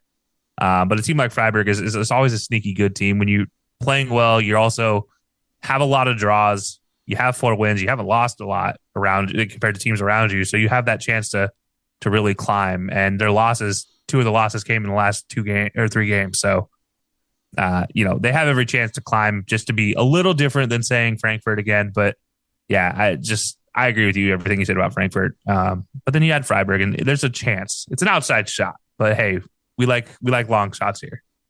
I will also add for the January transfer window, and I'll use Borussia Dortmund just because I would love to see them maybe contest with Bayern Munich. I don't know if that's going to happen, at least the way that things going right now. Anything can happen. Anything's possible. But if you're Borussia Dortmund, honestly, if you're any team that's in need of attacking help, call Atletico Madrid. Go get Sorloth. Yes. That dude is just on the bench for no apparent reason. That guy is a set piece threat. I think that this guy, if you're Borussia Dortmund, especially with the wing play that they have, go get Sorloth. Yeah. Go bring Sorloth to Borussia Dortmund. I think that's going to be my pick for maybe if you're going to try to grab somebody in January. I think it should be Sorloth. Yeah, he's such a good player. If anybody who's played FIFA and you play Ultimate Team, you know the dreaded moment where your opponent brings on Alexander Sorloth in the 75th minute and he's all super subbing on you because they treat him like they treat Haaland. And then you watch him play on the field and you're like, wow, this guy is actually surprisingly good. And if it wasn't for Erling Haaland, he probably has a much more noticeable career with the Norwegian national team. He is a very impressive player to be sitting on the bench, but I also understand why teams don't use him often, because he is a true number 9, the likes we don't see anymore. He is very much a put the ball to his feet, let him hold up play, get around him type of player. And that doesn't always work for every squad. It didn't work for Man United when he was there. And honestly, it doesn't really work for Atletico at this point in time, but he's not bad when they bring him on. Like, he's honestly impressive every single time they bring him on. And it's like, all right, well, here we go. Yeah. And I think Sorloth is a good one to mention just because of his current situation with Atletico Madrid. And I think he'd be a great Bundesliga addition. I think he'd be very fitting to the Bundesliga, especially the way you can score goals. That's where he made his name, was with Leipzig. Mm-hmm. So I think if you're Dortmund, go after it. And I mean, if you're Leipzig, a little reunion wouldn't hurt either. If you're Frankfurt, you need to go get defensive players. But yeah, anything else you want to add about the Bundesliga before we wrap it up? No, I mean, it is what we expected, right? At the end of the day, you expected Bayern to be at top. I think the biggest question is always going to be Dortmund. Where can they finish at the end of the day? And let's not forget, Hoffenheim still sneaks their way up there every year into the top 6. It's like talk about inevitable. They're just inevitably in the top 6 every year. They're always the team that beats Bayern Munich. Yeah, you know what? It's going to be Hoffenheim, or it's going to be like they're going to lose to like Union Berlin or something. It's always their like Achilles heel, is the team that's fighting for whatever reason they're fighting. It's useless most times in the grand scheme of it. And Bayern just slips up, and it's usually March. They always will slip up for a week where it's like they lose one on Sunday, lose one midweek, and they draw the last one on the next Sunday, and you're like, what are we doing here? And then they win the Bundesliga in April. yeah, and then they go rattle off 4 more wins and win everything. It's very on brand, the Bundesliga. Hopefully there will be a day where it's not always like that, but it's probably going to be like that for a while. But yeah. So that is the Bundesliga. This isn't the last time you're going to see Kelcey, so we're not going to have him do his whole sign-off just yet, guys, because we are going to segue into the Serie A. Anything's possible. Anything's possible! All right. Hey, look, Kelcey's here. Hey. Surprise. Obviously, we got to talk about the Bundesliga. I will reiterate it once again. If you guys are watching the video version, the date's up there. It's December 16th. I'm going to reiterate it again. And also now the audio version knows it's December 16th. If the table has changed at any time, which at least for this episode of recording, I doubt that it will, but maybe if you watch it next week, maybe the table does change. If that happens, now you know. December 16th is when we talked about it. The table's right there. from December 16th. Don't flip out. Don't flip out. You're going to flip out, but don't flip out. But all right, Serie A, and I'm going to be honest with you. If you haven't been watching Serie A, if you haven't even been keeping up with Serie A, this is, in my opinion, probably the best league right now. It has been tight, drama. The first place position changes feels like every week. There's a new first place team. It is, as someone that I'm not gonna say that I'm a fan of any of the clubs in Serie A. I try to just be a fan generally of the league here, but it does bring me back to the good old days of the Serie A where it literally was them killing each other. So there's that. Yeah, I'm glad you said it that way because that was going to be my joke is, hey, look, it's Milan on top. And I'm just going to let somebody pick which Milan it is because that's how it feels right now. This feels like the inner AC back and forth we used to have pre-match fixing, for all those who are old enough to remember those days where you had Roma, you had Napoli, you have Juventus, you have Bologna. Back in the day, it was Fiorentina was up there. It's always fun to watch this league when things are rolling for the league. It's always fun to see what can happen. People forget that a lot of great players start their football in the Italian league in the Serie A. So you get a lot of mix of young players, people in their prime, and some older players just kind of being the team leader. And you get them, and it's all different nations, and it's always been this way. I mean, you think of the greatest Americans in history, Alexi Lawless being one of them. He played in the Italian league, so it's usually for Americans, it's a league we should have watched at some point in time if we've ever watched European football before, Golz TV became a thing. Can't forget about Michael Bradley. Yeah. His one season with Roma before going to Toronto, and now is the manager for Red Bull New York. Yeah, there you go. But yeah, no, I love when Serie A is like this. It's so much fun. Yeah, I think the Serie A has gone through such a dark age. Like when it was just like, oh, here goes, Juventus wins it again. Like, I mean, it really was that point where, almost as bad as the Bundesliga. And now I think they're back in their rightful place, I think, as the third best league, in my opinion, when it comes to the European leagues. It could be argued, maybe someone says Bundesliga, but I mean, the way that this league's been playing now, I think we can definitely argue that the Bundesliga is definitely the third best league. I'm biased, I know, La Liga, but I'll never put La Liga up there just for obvious reasons of like I don't like leagues that only have 4 teams. That's fair. But the Bundesliga has I need more. one team. Exactly. I put La Liga and the Bundesliga at the same spot at comfortably at 2 or 3. I guess is a good place. I think Serie A has a very good argument for being the number 1 league. I think depth wise, you do have to have that conversation about the Premier League, but up until the top 8 are, really marked off. They're pretty even. If not the top teams in the Serie A being better than top teams in the Premier League. So, yeah, it's interesting to see. Obviously, don't go by the Champions League standings. Don't blast me for that. But I will say that this one is probably more not last place, but everybody else, I think. Who knows how this table is going to finish by the end of the season? Because in some weird way, because they've literally been beating the crap out of each other. Yeah. For all we know, Juventus could still find their way winning this league. Just the way how crazy this season has been going. But we'll start at the bottom and then we'll work our way to the top. In the relegation zone, here, obviously, it's in the rest of the leagues now because, you guys just listen to the league on, you listen to Bundesliga.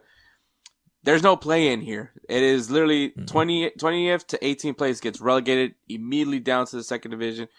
And yeah. And like I said, in Serie B. But it is still the European competition spots are still the same. 6th place is the Europa Conference League. 5th place is the Europa League. 4th all the way to 1st will get those Champions League spots unless the UEFA coefficient favors the Serie A. This season. If that does happen, then they would get the additional spot. But as I'm going through the recording, I'm going in with the assumption that it's going to be the Premier League. Mm-hmm. I don't think that that's a crazy assumption to have. I'm sure there's a lot of Prem fans that wouldn't disagree that, yeah, that's fair. But I'm sure there's somebody. I can never please everybody. But in the 20th position is Fiorentina with 6 points. Fiorentina, I'm just so disappointed. As great as they were getting better and better each season, I don't know what happened this time around, but they haven't gotten a win. Not one victory, 6 draws, 9 losses, 12 goals scored, 26 goals allowed with a negative 14 goal differential, which is right now the worst in the league. They're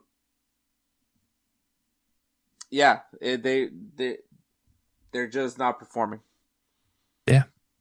That's it. The nicest thing you've ever said about a team that has 0 wins. just want you to know that. They have cool jerseys, though, at least. At least you're not Wolves. There you go. There you go. At least you're not Wolves. Wolves has 2 points right now. So. Yeah, no, this team is just not good, honestly.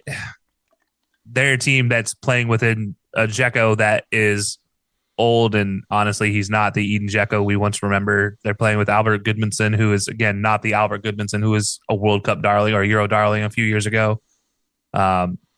It's a very old team who's not in a lot of great positions for going forward. You hope the best that they can fight their way out of this, but man, no wins through half a season is not great, especially this is one of those leagues that doesn't give you a Christmas break. So it's not like you get a break to regain yourself. You're just going straight through. Mm-hmm. So yeah, it'll be that's a tough break for them. And I literally was just talking about how the great old times had Fiorentina in the top 6. Yeah. Sorry. Now you got 6 points. It's not the same, but you're different. But yeah, I get it. 19th place, you have Pisa with 10 points, which I believe they just got promoted this season. So it happens. 18th place, Hellas Verona with 12 points, which is a team that has been having a lot of struggles over the years. They did just have a new owner. It was these owners from Austin, Texas, of all places. So Hellas Verona also have been dealing with their struggles.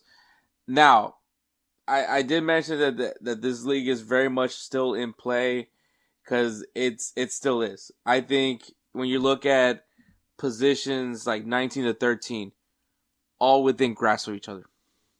Yeah.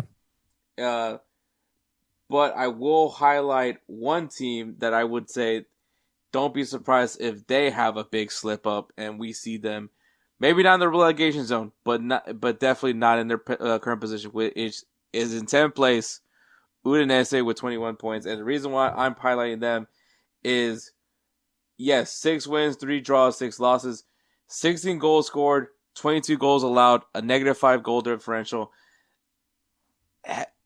Have games gone in their favor? Probably, but if you're giving up goals like that, they're also the thing that's like, the old Sesame Street, one of these kids are not like the others. When you look at everything on the upper half of the table, they're the only team with a negative goal differential. Yeah. So that's to me the team that I wouldn't be surprised if they slip up. They're the team that can beat up on the little kids, but when it comes to playing the big dogs, good luck. I mean, it's pretty much 3-0, 3 goals against Milan, 3 goals against Inter, 3 goals against Sassuolo. Udinese and Cagliari tied. They drew with Cremonese, who's below them.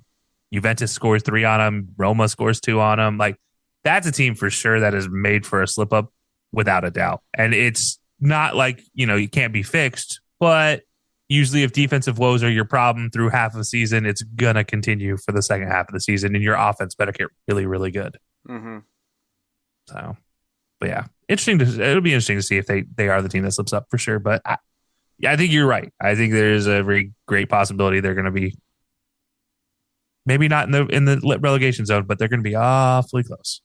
And then on that and then I'll mention 9th to 5th, I see as they're still in play. And now the team that I'm going to highlight that isn't in that realm, maybe there's some bias, maybe, but 12th place Atalanta. 12th place Atalanta right now defensively needs work. But they have scored 19 goals so far this season, which is which, by the way, fired the manager they had at the time. Just another early firing. They bring in I forgot his name, but he previously managed Fiorentina, which was a really good year for Fiorentina, which I believe that's the one that they made it to the final of one of the Europa Conference Leagues, I believe, which I think that's the Real Betis one. I believe so. Yeah. So, yeah, the semifinal, Real Betis. Yeah, they played against Real Betis in the semifinal because Real Betis got shellacked by Chelsea last year. So he comes in, takes over with Atalanta, and I think that you're starting to see the improvement for them in that part because it's been really rough for Atalanta, especially a team that honestly their biggest loss was losing Gasperini. Mm-hmm. Biggest loss for them was losing Gasperini, which is Roma's gain because of where they are right now on the table. But I think Gasperini. Or did I say Rene? Gasperini. Yeah, that's what I think so. Yeah.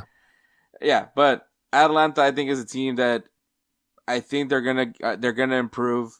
I think maybe they go after some players more so on the defensive side to help them push through because I think they have a lot of good players on that team, a lot of Serie A proven players that I just don't see this team not slipping. Now I'm not saying they're going to get into the Champions League, but I'm saying I think they're going to get better. Yeah, that's fair. I definitely see them fighting for like a top 10 finish. Doesn't seem like it's too far off. I'd say them and for me Cremonese are the two teams because if you look at the Cremonese squad, Jamie Vardy of all people is sitting there. Also, I thought it was really cool going through it. The goalkeeper is Indonesian, which you don't often see Indonesian national players anywhere in pro football, especially at top levels for teams that are not, fighting relegation. So very interesting to see. But when you talk about head-to-head situations, they've drawn with Atalanta, Cremonese, and Atalanta drew 1-1. And when you talk about going up against the big dogs, like Como, they drew with Como. They drew with Cremonese, who's just ahead of them.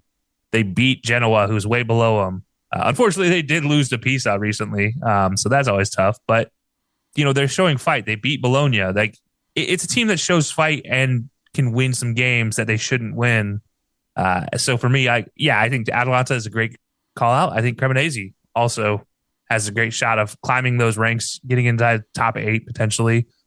Again, not fighting for anything meaningful, potentially, but anybody can slip, so you never know. But I think those two teams for sure have a great shout for climbing further up the table.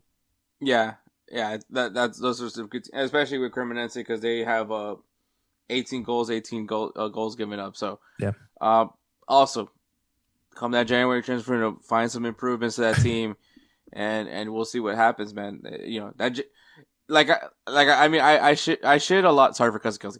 I always shit on.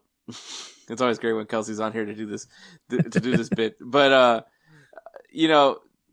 MLS. I do complain about the January transfer window because obviously it's just harder to bring guys into a new season when they're in the middle of their season. But it's different in Europe because of the fact that that's why you have the January transfer window. It is to go in and a simple reload. Sometimes, you think you got it all right. Maybe you're just missing that one piece. Yes, are they going to be more expensive? Yeah, because obviously you're trying to take a player away from a team that's in their middle of their season. So It makes a lot of sense. But that's when you know that and January is never usually a crazy busy transfer window. But when they do get those January transfer window signings, it is there because they are brought in for a reason. Do they always pan out? Absolutely not. But there, especially with the Serie A, I think anything much is possible. But going into that, in that 6th place spot for the Europa Conference League, we have in 6th place Bologna with 25 points. I hope I pronounced that right. Wow, we'll give you that one. Look at me. In 5th place, we got Juventus with 26 points in 5th place. Now, the Champions League spots, 4th place, AS Roma with 30 points. Pay attention to the point count, by the way, guys. 3rd place, Napoli with 31 points. 2nd place, AC Milan with 32 points. And in 1st place, Inter Milan with 33 points. It's anybody's game. It's anybody's game this is the Royal Rumble. Is basically what the Serie A is. Yeah. Yeah, it really is. I mean, I jokingly said pick Milan, but it really has been the last couple of weeks where, especially if one plays Saturday, one plays Sunday, it's like, good luck. One's going to win one day, the next is going to win the next day. See, and if be grateful that I'm not recording this on Saturday. I waited till freaking Tuesday to do the recording. If Milan doesn't stumble in their last match and draw, they're on top of the table by a point. That's the difference here. We're not talking about anything, but like one stumble is going to be the difference. We just talked about when we talked earlier about the Bundesliga, or when we discussed that one season that Bayern Munich had that they got beat by perfection, right? This is the season where you can't be anything less than perfect if you're a top 3, top 4 squad, because there are 3 points between every single Champions League spot. Obviously, we're going to ignore the coefficient for a minute. There are 3 points between 4th and 1st. And any stumble one week could cost you. If Napoli doesn't stumble, they're at 34 points. It's that close where anybody can take this. Those return legs become crazy. So important now. It's game changers now. Like this. Honestly, I wish every league was like this. Like I wish that it was this. Like it's not crazy spreads. Like I have all my notes here of all the leagues, and PSG has a 7-point lead right now on. No, they have actually that. Never mind. Don't look at at Ligue. Actually, that's a lot closer than I thought. I should have remembered that. But like Bundesliga, 9 points, 9 points clear. La Liga, Barcelona is that's 5 points. Actually, that's 4 points. Never mind. Don't look at that either. Okay, I guess this year is actually pretty close. Never mind. It's okay. Besides the Bundesliga, I was trying to go on a rant, and apparently I failed. See that, and it happens. But this, and weirdly enough, I guess everybody is really right now tight, and it is because it is still in play in the second. We're still in the first half of the season, but yeah, I think this is like really enjoyable. Where honestly, like even Bologna has a shot. Yeah, like shoot, even you can say Como has a shot. Como's still in play. Like, these teams are still very much in the mix for the Scudetto. And I think that is awesome, that it is still that tight-knit, that any of these teams could ruin any of their seasons. Mm-hmm. And so that just makes it more fun to me. Now, the team I'm going to highlight is Roma, because I think Roma, they've been trying to figure out what it needs to be done to get this club back on top of the Serie A. You had the Jose Mourinho experiment that almost looked like it was going to work out. But obviously, people got tired of Jose Mourinho before any progress could really happen. Then you bring in, who was it? Del Piero? Was it Del Piero that was? I think, Alessandro Del Piero. I think, he was the next manager. Yeah, you either it was that or Todi. I don't remember. But you had a club legend come in and coach. Looked great, but obviously it's not as consistent. Obviously, because I don't think he had much coaching experience prior going into that Roma job. And you're still trying to figure things out. You're being active in the transfer market. You're going after guys. Obviously, you get a Paulo Dybala. It was Daniele De Rossi. De Rossi, my bad. The American. I said it. I guess he is technically Italian. He's Italian American or something like that. Yeah. Born in America, born to American parents in Italy. So, kind of. All right, but yeah, and they went after it, right? They went after the best person in Serie A, in my opinion, Gasperini. Which I'm forever gonna love him. You know what? I'm gonna find that picture of him shushing Xabi Alonso, by the way, and I'm just gonna frame it. Like whenever I have my own personal office, like everyone's gonna be like, "What's the picture of the old guy?" Like you just had to be there. You just had to be there for that. But I think he's the perfect person for this Roma project. They have a lot of good players. I think that for Roma, honestly, I don't even know. Well, actually, no, I do know what Roma needs. They need to score some goals. That's what they need to be doing. Because they're actually the best defensive team in Serie A. It's not close. 8 goals allowed. 8 goals allowed, and you've only been able to score 16 goals. That needs to be fixed. Like, I mean, they need to add some more firepower. I don't know who you look into. There's like options, but you need to bring. I don't want to say Sorloth because that would just be cheap for me to mention him again. But you need to go. You need to find a 9. I'm really kind of like trying to think right now of a potential 9 that would be available. Go get Zeko. Yeah, I mean, maybe that could work. Go get Jamie Vardy. See if you can bring him up from Cremonese. Yeah, I don't think that's happening. No, I think this Roma team is very interesting. Right? It's not often you see us. Go get Burkhardt. Yeah, there you go, Jonathan Burkhardt. Yeah. Hey, we've seen German players move to the Bundesliga and move to Serie A, and they do well. So it wouldn't be surprising. Yeah, it is weird to always see a team where it's like, perfect defense, nearly perfect defense to the first half. Eight goals given up is crazy. But to only score 16, that's it's not a great look. It's not a great look for a top team. Obviously, there's whatever reasons you want to say. Maybe El Shaarawy is 33 years old and he's past his prime, so be it. Whatever. You still have Leon Bailey, who's really not performing either. But yeah, Roma just needs to figure it out. They need somebody to link it all together. It feels like more than anything. They have the talent. They just need somebody to link it together. Or just go get you a Sorloth-esque number 9. And I'll be the one that says Sorloth if you won't be. So, but yeah, Roma's a very interesting character. You always see them floating around the top 4. Like I said, this is like the olden days where Roma's there fighting. They're giving everything they got. But will it be enough? I don't know. I'm pulling for the fans. I love their fans. Even the guy one of the best stadiums too to watch in Serie A. Great atmosphere. I think even that awkward fan that forced Jose Mourinho to witness their proposal. Like, I mean, like, all those things about Rome. There's just a passion there that it's for a big city. It's unheard of.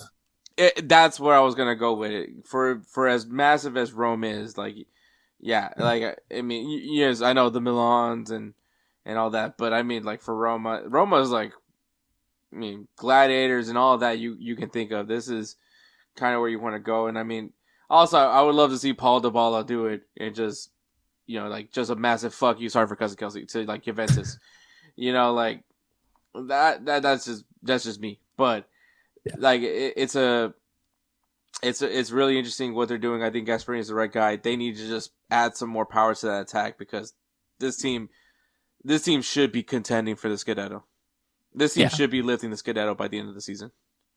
I don't know about lifting it because those top 2 teams are good luck getting past the Milans. I do think they can get past Napoli, but the Milans right now seem to be truly well and above everybody else. Fair enough. I mean, Lautaro Martinez, just great as he always is for Inter Milan. Christian Pulisic looking like he should probably be the best player in Serie A. It should have a shout at it for sure. I will not say those words again after the last time I said those words of, even though I was sarcastic about it. But no, I think Christian it's impressive to see what he does and to honestly see what he's been able to do, even splitting time, because he's not always starting. Comes off the bench, scores 2 goals in 3 minutes of game time. How many players do you know that can do that anywhere? And it's not like they're wonder goals every time. They're efficient, being in the right place and right time. And that's just like, if you've ever played FIFA, and I hate bringing up FIFA every time I do this, but there's an attack position category of stats. If you look at attack position, that's what attack position would mean, is being in the right place at the right time for tap-ins. Some people call them poachers, whatever, but it's not like one of those type of goals. He's very much just popping in when the trash is all bouncing around, and there he is. It's a goal.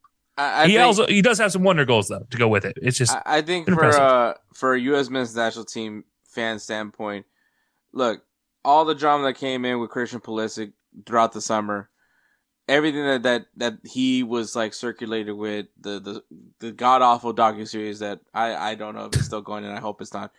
All those things that he just kept drawing all this attention to, and I kept saying it like, Am I going to be critical of Christian Pulisic? Of course I am. Yeah. Who isn't? But like, the reality is, the reality is at the end of the day, Christian Pulisic, all he needed to do, and this isn't me saying shut up and dribble, is just let the ball do the talking for him.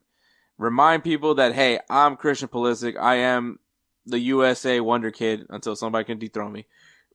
But I don't see that happening anytime soon.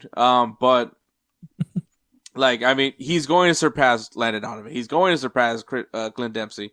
Like, to say that he's overrated might be a right word for some people to call him that, because I think that we do overhype him to a terrible extent. So I get the term overrated for him. But I mean, what he's doing for AC Milan, he's an important player for AC Milan. I believe he's leading Serie A and GA in goals and assists. I could be wrong on that, but I think at some point he was sounds about right.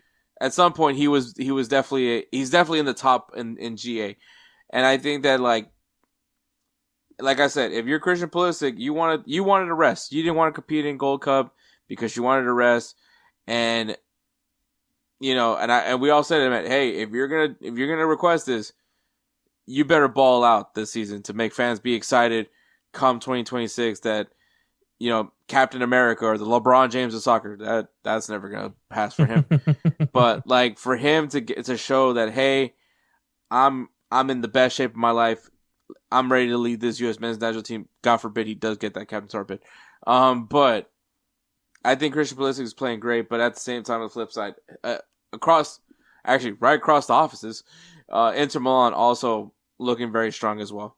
Like I said, Lautaro Martinez. I mean, the guy is just the Serie A. Like in my opinion, he's always going to be one of the leading forces of the Serie A. He's going to be one of the faces of Serie A till something proves me differently.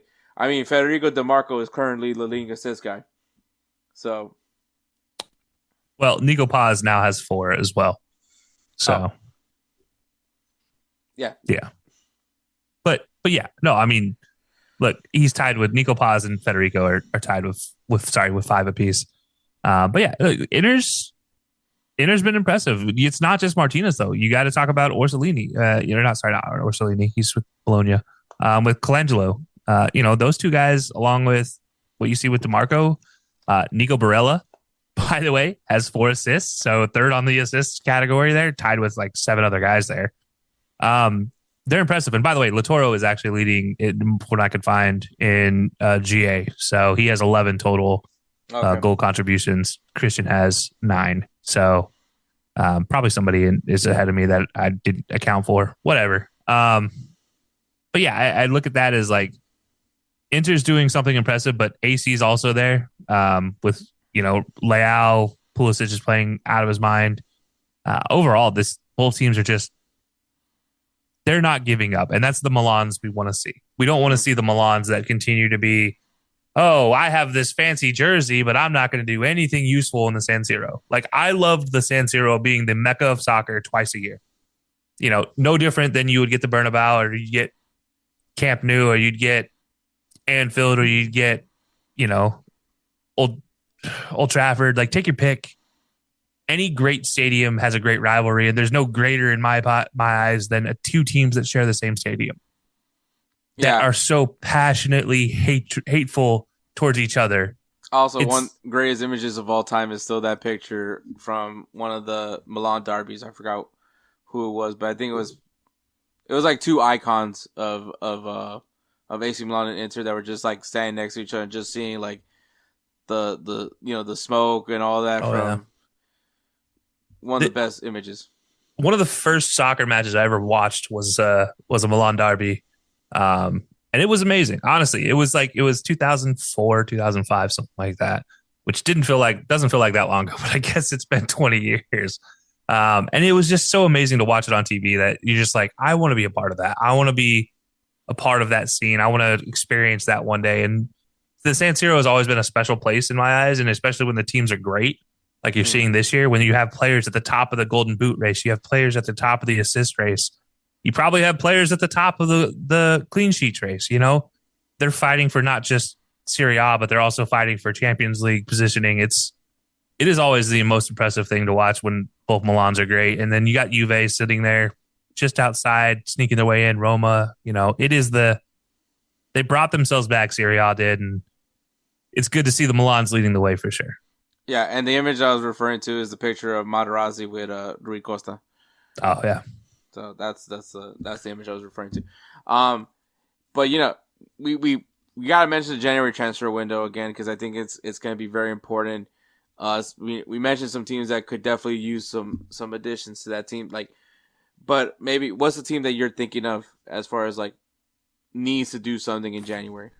Oh, Como. I think Como has to be the team that if you look at the top 7, they're the team that needs to get the most out of it. Yeah, you have Nico Paz, who's playing out of his mind right now, who I think is the top.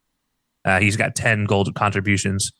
So he's just behind Martinez. But then you also still have Jesus over there. And also, you should probably remember, Real Madrid is rumored to do their buyback clause to get Nico Paz back.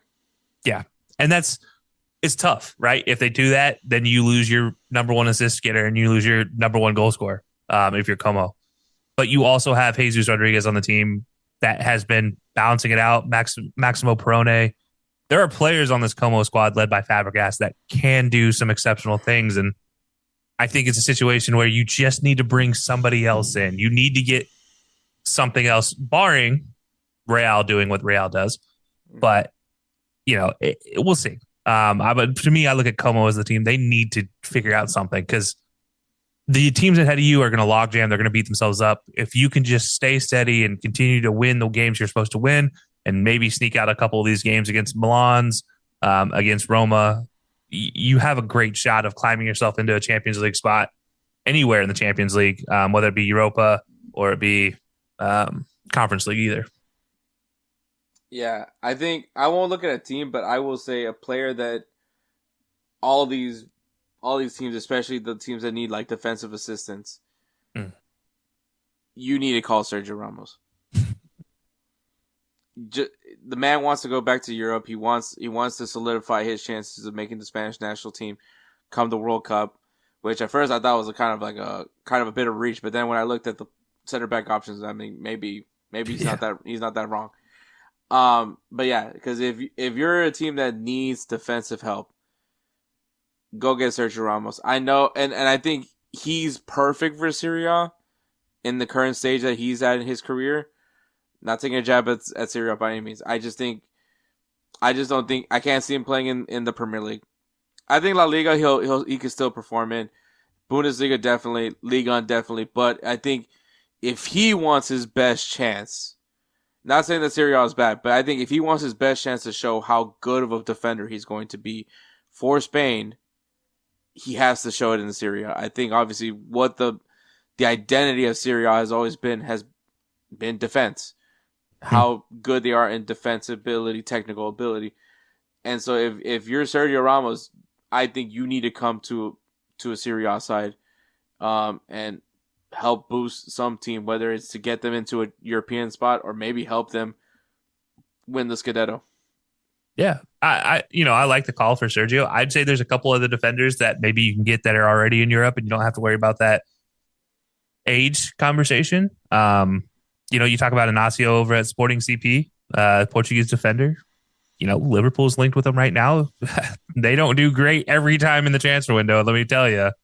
They do pretty good in January, but honestly, you can sneak some of these guys. You have a chance with Murillo. You have a chance with even Konate coming from Liverpool because he's up for a contract renewal at the end of the season.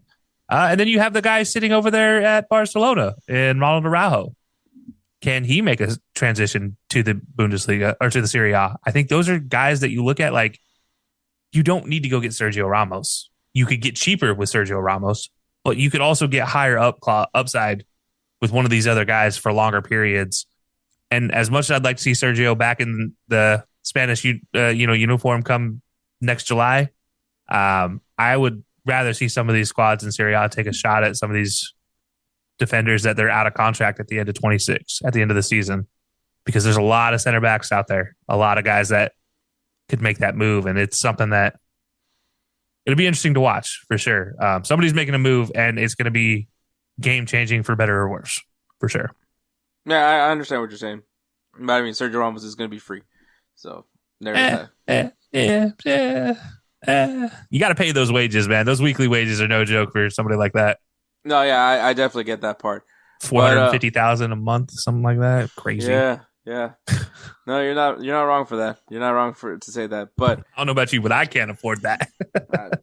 I can't even afford a wish. Couldn't even afford 1% of that. But that is Serie A. Is there anything you want to add on to Serie A before we wrap this up?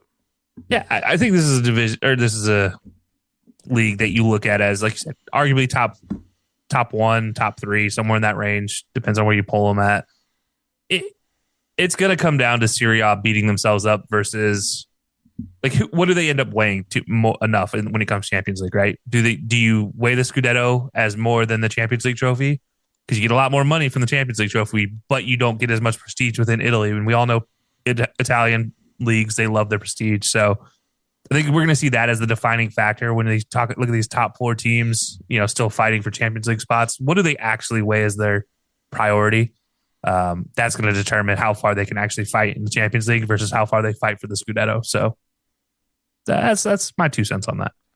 It's funny. We talk, I mentioned Atalanta, but they are killing it right now in the Champions League. They're currently in 5th place. 6th place is Inter right behind them. Yeah, that's it. Juve's there. That's all I can say. They exist. They're going to make it to the next round. Napoli, I think Napoli's playing the PSG route. They're like, we'll sit there at 23rd. Yeah. Honestly, it's not a bad place to be. If you because you don't have to play every league game or like the table games like it's their end all be all like they were in the group stages. You can strategically take them off. You can play your reserves.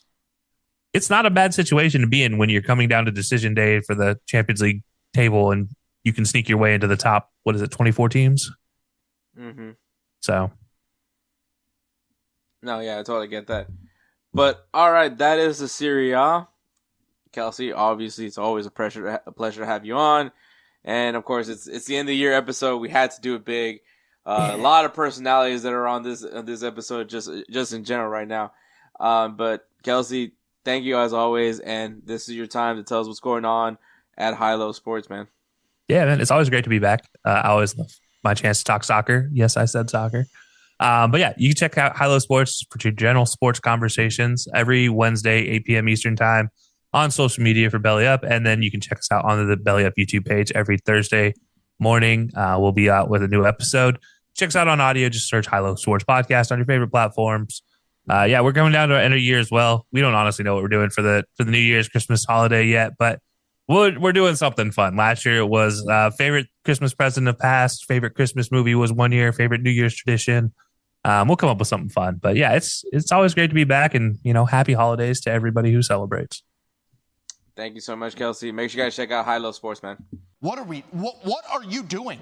What are you doing? All right, guys. So it's La Liga, and we have Jose Tellez from Golz TV. I don't know why I paused there.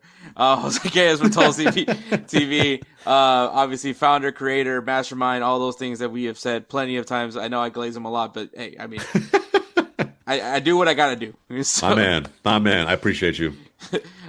But La Liga, man. If there's a word you want to describe La Liga so far this season, what's that word? Stressful from a number of perspectives, bro. As someone who's a big La Liga fan, I feel like I watch this league more than any league that I do watch. It's crazy that we went from last season being like, I don't want to say golden year for La Liga, but it felt like we were coming back to the good times. Like, the coefficient was leaning our way. We had multiple teams competing and going and progressing throughout European competitions, all of them. And of course, I felt like the best team in the world up to a certain point last year was Spanish. And so like you combine all of that. If you were a La Liga fan, bro, it was amazing. You cross into this season and it feels like the exact fucking opposite. It feels like every team is down bad. You have Prem fans just like dancing on our heads in Europe because Prem teams are beating us, because other teams are pulling off upsets against us in European competitions. And that's Spanish teams across the board. And then beyond that, even within the league itself, like there's, whether it's, teams getting pillaged in the summer window or, other things just happening, it doesn't feel quite as exciting as it did last season. And then me as a Barca fan, bro, the injuries, you know that as a Madrid fan too. It's just like I feel like there's so much negative to bring up in the first half. If you hear me say all of this, you would never guess my team is literally top of the table as we speak. Because it doesn't feel that way. There's so much going on. But yeah, bro. Nonetheless, I'm a diehard, so we're here. I'm ready to talk about it. Yeah, and I mean, we'll start things off with the top of the table. As you guys know, there's a date right there. If you're watching the video version, I'll tell you right now in the audio version that it is December 15th. So things are going to change. Obviously, there's matches this weekend for La Liga. So yeah, there's going to be some changes. So if you guys listen to this after the 15th or before, before the 15th would be impressive. But after this, I'm going to do it. Players fuck up. All right. That's fine. It's fine. But obviously sitting in first place on top of the table is Barcelona with 43 points. Barcelona, coming off of what I'd argue I wouldn't say the best season, obviously, because there's been better seasons for Barcelona in its history. But, from all that's been going through with Barcelona with the whole financing issues, they finally go back to the 1-1 status. Obviously, Camp Nou, fingers crossed, is finally going to be ready to be used. All these things with Barcelona. So to go into a season where I guess anticipation's at an all-time high, you had the game of the year, which was with Inter Milan.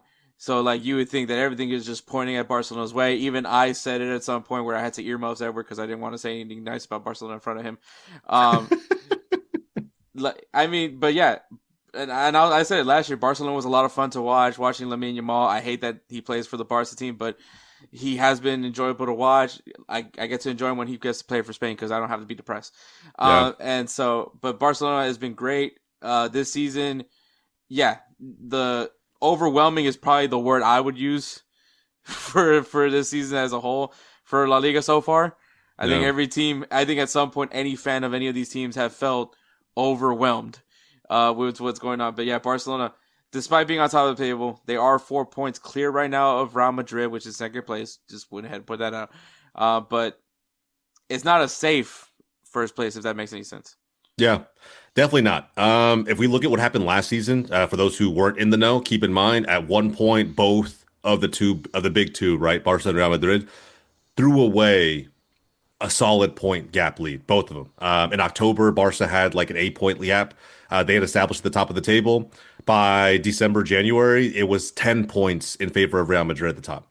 And then we reversed that and came back and won the title. So also there was that weird point that Atletico Madrid was on top of the table. Yeah, bro. And before they had their own fall off, right? And I think it all started with that 4-2 comeback against Barca that Barca had. So there's the La Liga is very much a league of moments. There will be moments that shift the entire landscape of the big three, the top four, whatever it might be, and determine who the title winner will be.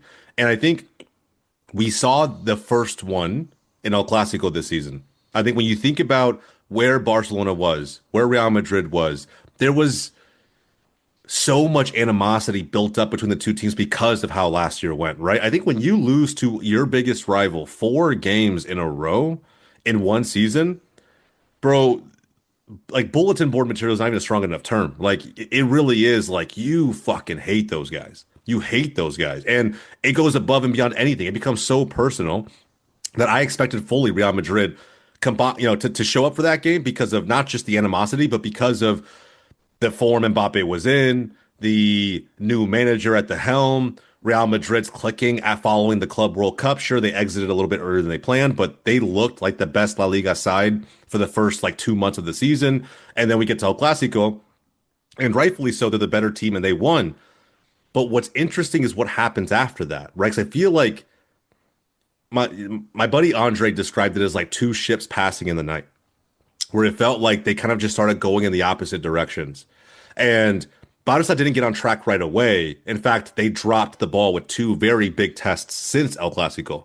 But if you go beyond those, and now Barca being on a 5-game winning streak, Real Madrid being in, I won't say a crisis, but it feels like for who Real Madrid is, a crisis, right? But they have a standard that goes above and beyond almost any other club out there. So it's just interesting what's taken place since then. And from Barca's perspective, the crazy part is statistically, we're not even that far away from where we were last season at this point. I think we had 4 more points or 5 more points than we have now. We had a couple more goals scored and a few goals less conceded. And keep in mind, this team's going to concede goals like fucking crazy. Like if you look at the table today, look at goal differential, I think there isn't a single team in the top 6 who has conceded as many goals as we have. The next team that's conceded more goals than Barcelona is Athletic Club sitting in 7th. Granted, we've outscored everybody by a mile, but it's just one of those things where I think fans get nervous, pundits get nervous, everybody in between when you can't keep goals out of the back of the net, when you can't keep clean sheets. So that concern will always be there. Real Madrid has their own things going on, but bro, this league, we're not anywhere close to being done. There's going to be plenty of peaks and valleys between now and even February, bro. Like the next stretch of games, the festive period for La Liga is going to be massive. And let's not forget, the Supercopa in Saudi is mixed in there in between. So the Madrid derby, Barca Athletic Club, could be an El Clasico final. There's so much that could shift the tide very, very quickly over the next couple months. You bring up Barcelona's, like, I guess, defensive, as far as a top team goes, struggles. But how do you feel about essentially living and dying by the high line? I think it's who we are, and I don't have a problem with it. I think my problem comes with fans who have the most unrealistic expectations of what that means. Because if you look at any Hansi Flick team, could have been the German national team where many of his systems failed, and it could have been the Bayern Munich side where in the first season it was amazing, the second season they dropped off, but they still won trophies. It puts a lot of physical labor and pressure on his teams to play this ridiculous version of entertaining football. But if Hansi lives and dies by this, so will I. And what I mean by that is you got to understand that the laziest take in the world is to say that the high line is the reason we concede so many goals. It's the laziest take in the world. I think you actually have to watch the games to understand. You can't watch highlights and plays in isolation, right? You have to watch the build up to that moment, the moment the long ball came over the top and created a 40-yard sprint between the keeper and the striker who had the ball in the breakaway.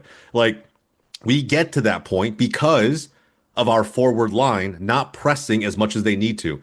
And in a lot of ways, you can argue, you can almost say Barcelona's success depends less so on what they do on the ball and more so on what they do off the ball.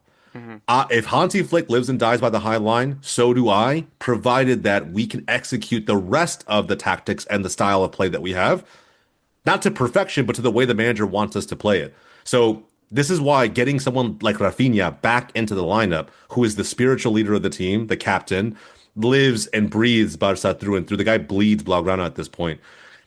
He needs to be there so that he can rally the troops, so that he can demand more of the front line when they just decide, when Rashford decides, or Lamine Yamal decides, or Fermin decides to stop pressuring because their legs are a little bit run down and they want to save themselves for the next play when they get the ball. No, man. If pressuring from the front leads us to not just preventing issues with the back line, but to also winning the ball back as high up the pitch as possible, which is what Hansi Flick wants us to do. That's how we have so many goals. There's a 15 goals for gap between us and Real Madrid. And they have Kylian Mbappe. Mm-hmm. You know what I'm saying? Like, that's not by accident. That is by design, but only when we execute the tactics properly. So the high line, it's not a problem for me. That might be a hot take. It's not a problem for me. I really don't care. We just have to execute the rest of it the way it needs to be executed upon. Otherwise, it doesn't matter what style of play we have. Does not matter what the tactics are. If we don't execute all across the pitch, we're not going to be successful. We're not going to hoist up the trophies at the end of the season. So stop complaining about the high line at home, please. Stop complaining about it. It's not the problem. No, yeah, I think me and Edward, we joke around with about Hansi Flick's high line because his philosophy, the made up philosophy that we have with Hansi Flick is, did you run 5 miles? And doesn't matter, you're going to run 5 more. So that's really the importance of Barcelona's highlight. I mean, any of Hansi Flick's highlights is, I mean, you remember the funny before and after pictures of Robert Lewandowski going from kind of not scrawny, but to become an Adonis. And so, like, those are the things that comes with Hansi Flick. He's going to be very big on fitness because his tactics very much depends on your fitness. And so and I think that when you do live and die off the high line, it's gonna work when it works. And honestly, like, and it's not. This isn't rocket science. Everybody knows this. If you have a super fast guy who's really good at scoring goals and have some guys that midfielders, quote unquote midfielders, that know how to deliver the ball and time those runs perfectly, you usually get a pretty good result against that defense. Now, this is where I transition to Real Madrid because that's also a big glaring issue. But yeah, Real Madrid, which is funny. You talk about if any other team in the world, you're second place, you're 4 points away from first if you can just get your shit together. And honestly, it's not even a bad season if you look at the numbers, because 16 goals allowed, very good defensively, not the best defense, but very good defensively, and scored 34 points, which is, almost half of it is Mbappe's. But, if you told that to any team that, like, in that scenario, I was like, things probably are clicking, right? Because you're playing kind of complete football in some sense. You're playing good defensively, and you're doing you should be doing good things on the attack. You're not. Apparently, you're not, because every fucking game I have to see. Sorry for cussing, Kelcey. Every game I have to hear about this article of this conversation that Vinny had saying that he wants to leave because he's not happy because he hates Xabi Alonso, and I keep reiterating that this is basically the plots of the Mighty Ducks, and so that's a good analogy. I like that. Because, Carlo Ancelotti was banging Vinny's mom. And so, like, this... God. Shout out Charlie Conway's mom. All that crap. And it was just like, once again, we're talking about an article that happened a month ago. And it's I love you, Marca. I love you, Marca, because you got to stay as toxic as humanly possible. And it's just funny. After every Real Madrid win, all of a sudden, Real Madrid's board has decided we're going to just see what's going on with Xabi Alonso. We know that we believe in him, but we might fire him. Like, at this point, to the point where Arbeloa is rumored to be the next guy in line, which I think is crazy, crazy, bro. Like, insane. I could not imagine Arbeloa managing the first team. That's just me. And they, to the point where they're asking him, "Hey, how do you feel being the next guy in line?" He's like, "I'm still managing Castilla. I don't." Yeah. It's like the Rafa Marquez rumors for Barca before Hansi Flick got hired. It's like, we can entertain this if you want to, but when you're ready to be serious, I'll be here. Yeah, so I thought it was funny. Apparently, Vinny hates everybody. The locker room's divided. The guys that like Xabi, the guys that don't like Xabi. Like, to me, it was just, it's just been hilarious. Jew wants to be out. Valverde wants to be out, of all people. The only person I don't blame if they actually want to be out is Endrick. So, and I for real, bro. Yeah. I mean, like Real Madrid, bro. It's the crazy part about all this too is that, like, it can instantly flip. Mm-hmm. Instantly. Like, yes, you have all of these issues, right, that you just laid out for all of us, but at the same time, Real Madrid has such good talent on paper that it takes one insane performance from the team to just probably flip this around. I always say Real Madrid's the one club in the world that is not measured by progress. They're only measured by trophies. That's it. It is the only thing that matters. So when you think about that, let's say they lose La Liga.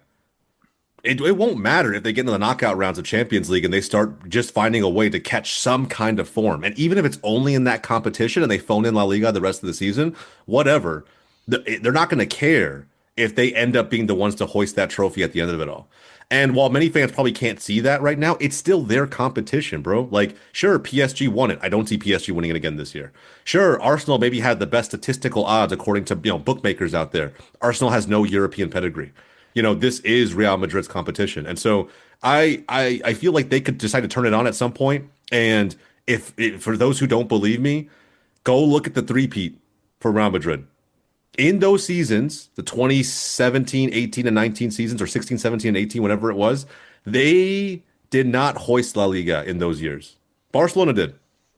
Barcelona won it, but Real Madrid still found a way every single year to get back to the final and then win it. Didn't even matter if they were dominating that final, right? And even recently when they beat Liverpool in the Champions League final or whatever, Liverpool was the better team.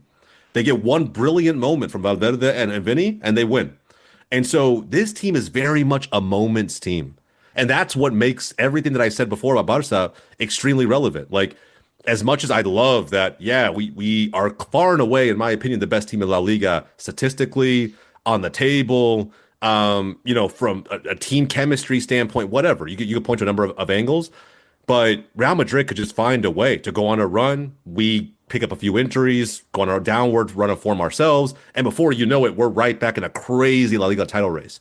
And so, yeah, man, I think those who are choosing to look at Real Madrid the same way you look at every other team and just judge them based on run of form, on what the latest narratives are, the latest headlines, Vinny, Mbappe, Jude, whoever's pissed off this week, whatever it might be, none of it matters if we get to February, March, and they're taking down giants in the Champions League. Like, none of that matters. So I think there's so much that's still to be determined with Real Madrid.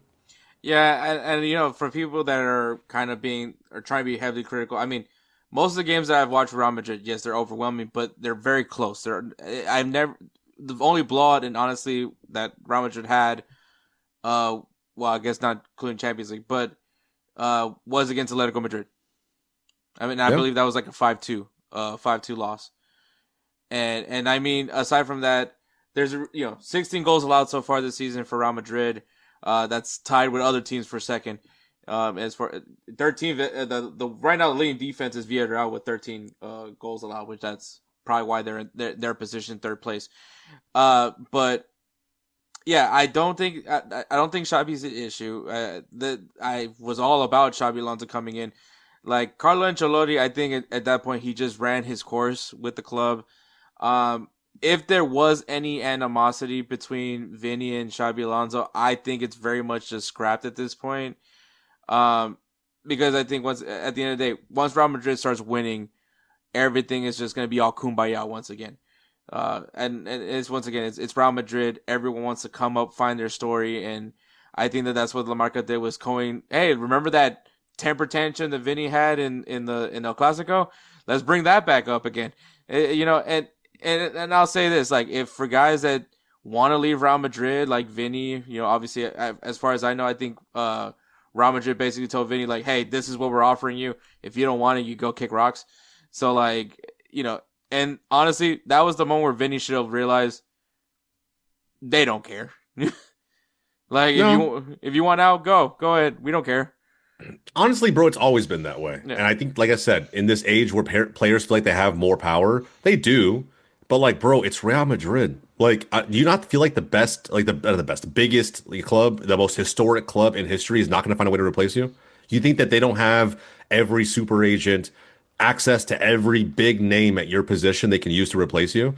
Like, yes, bro, they can in a heartbeat. Bro, if they fucking wanted to, they replace his ass with Mo Salah tomorrow. Like, if they wanted to. They want to replace him with Leao or any other giant winger out there and bring in Erling Haaland and let Mbappe run the left side. They could do that 1,000%. So, he doesn't really have much power. And I will say this, if he did have any power, it would only be in a scenario like to control the transfer. It would be only in a scenario where he was in the form he was in during his Ballon d'Or season, right? Mm-hmm. His Ballon d'Or campaign when he got runner up. I think that since then, we have not seen Vinny show up and at least get back to that form. And especially when he guaranteed 10x or whatever he said, right? That whole post about I'm going to do a 10x over again, like whatever. He hasn't gotten to that point. And so now it's like, I think Madrid fans had this type of narrative happened in that year, Madrid fans would have been putting a ton of pressure on Perez and the front office to figure out a way to get this done, to get his extension done. And the fans would have backed him tooth and nail. Now I feel like he's not putting up anywhere near those numbers. He hasn't scored in any of the Champions League games through 6 of them so far this season. It's easy to be like, you know what, bro, get the hell out. Like I if you can't put up, if you can't produce at the same rate at which you're complaining, the pros don't outweigh the cons. Like at this point, just move on and let somebody else come in. Here's going to be a team player. And who knows, man, this could be start of a massive shift because at some point they're going to have to choose between Xabi Alonso and Vinny. Vinny's a very much a power rest with the players type of personality. His personality needs to be massaged pretty frequently. Xabi Alonso's not that guy. He's very structured, very rigid, very Arteta-like, very Pep-like. And so if they decide to back him, which I think they should, in my opinion, I'll be honest, as much as I would hate to see it happen, I can only imagine a Real Madrid side that operated the efficiency of Pep-like teams, Arteta-like teams, or even the Leverkusen team that went invincible in the Bundesliga a couple seasons ago. So you're getting the players that buy into a system like that, that would be a scary version of Real Madrid. With that said, I just don't ever see it being that because of who you guys traditionally are.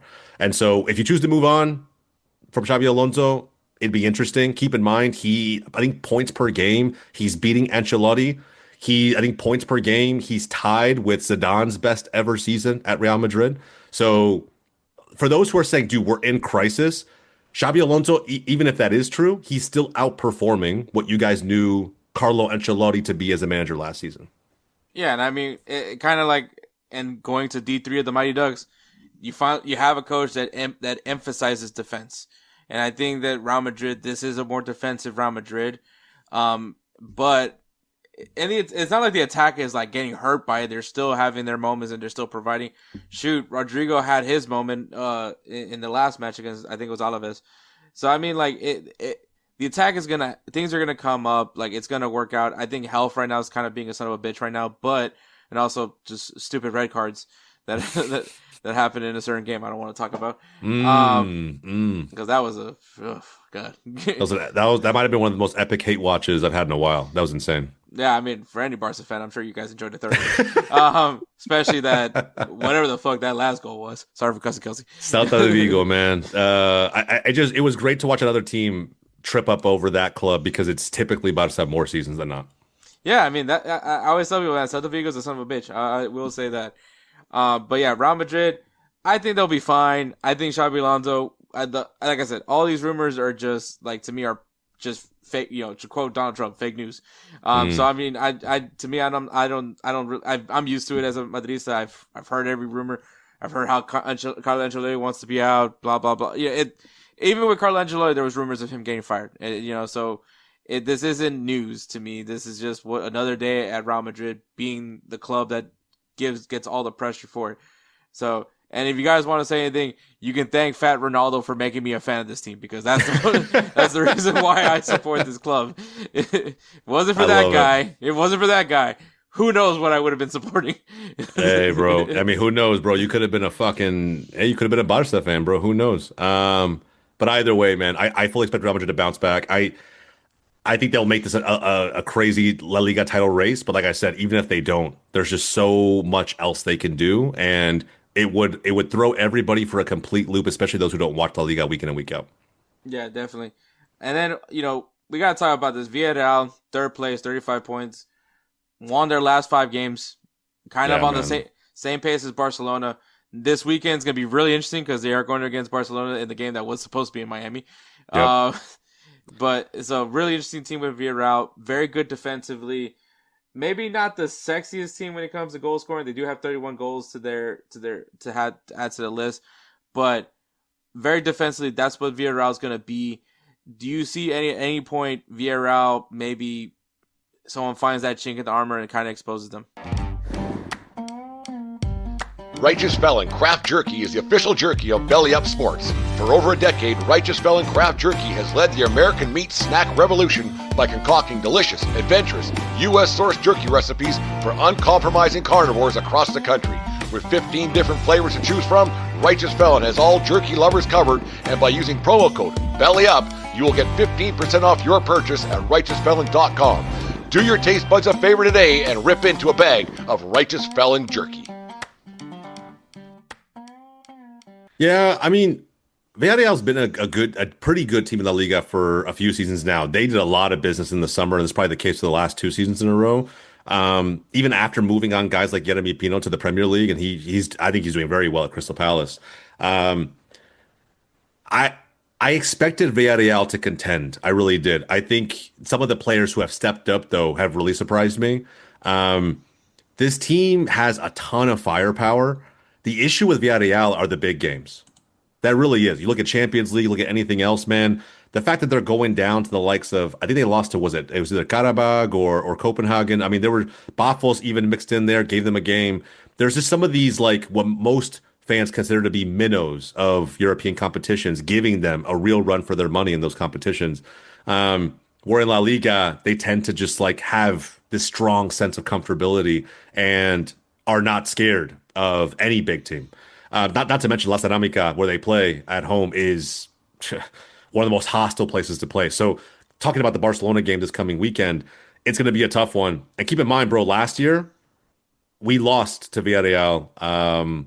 I want to say it was we traded points away from home. So they beat us at, thank God we're not playing at the Montjuic anymore. They beat us at the Montjuic and we beat them at La Ceramica. Pretty convincingly too. Like it was like fucking 4 or 5-1, something like that. So, this game's going to be insane. But I still think they are going to lock in the third spot.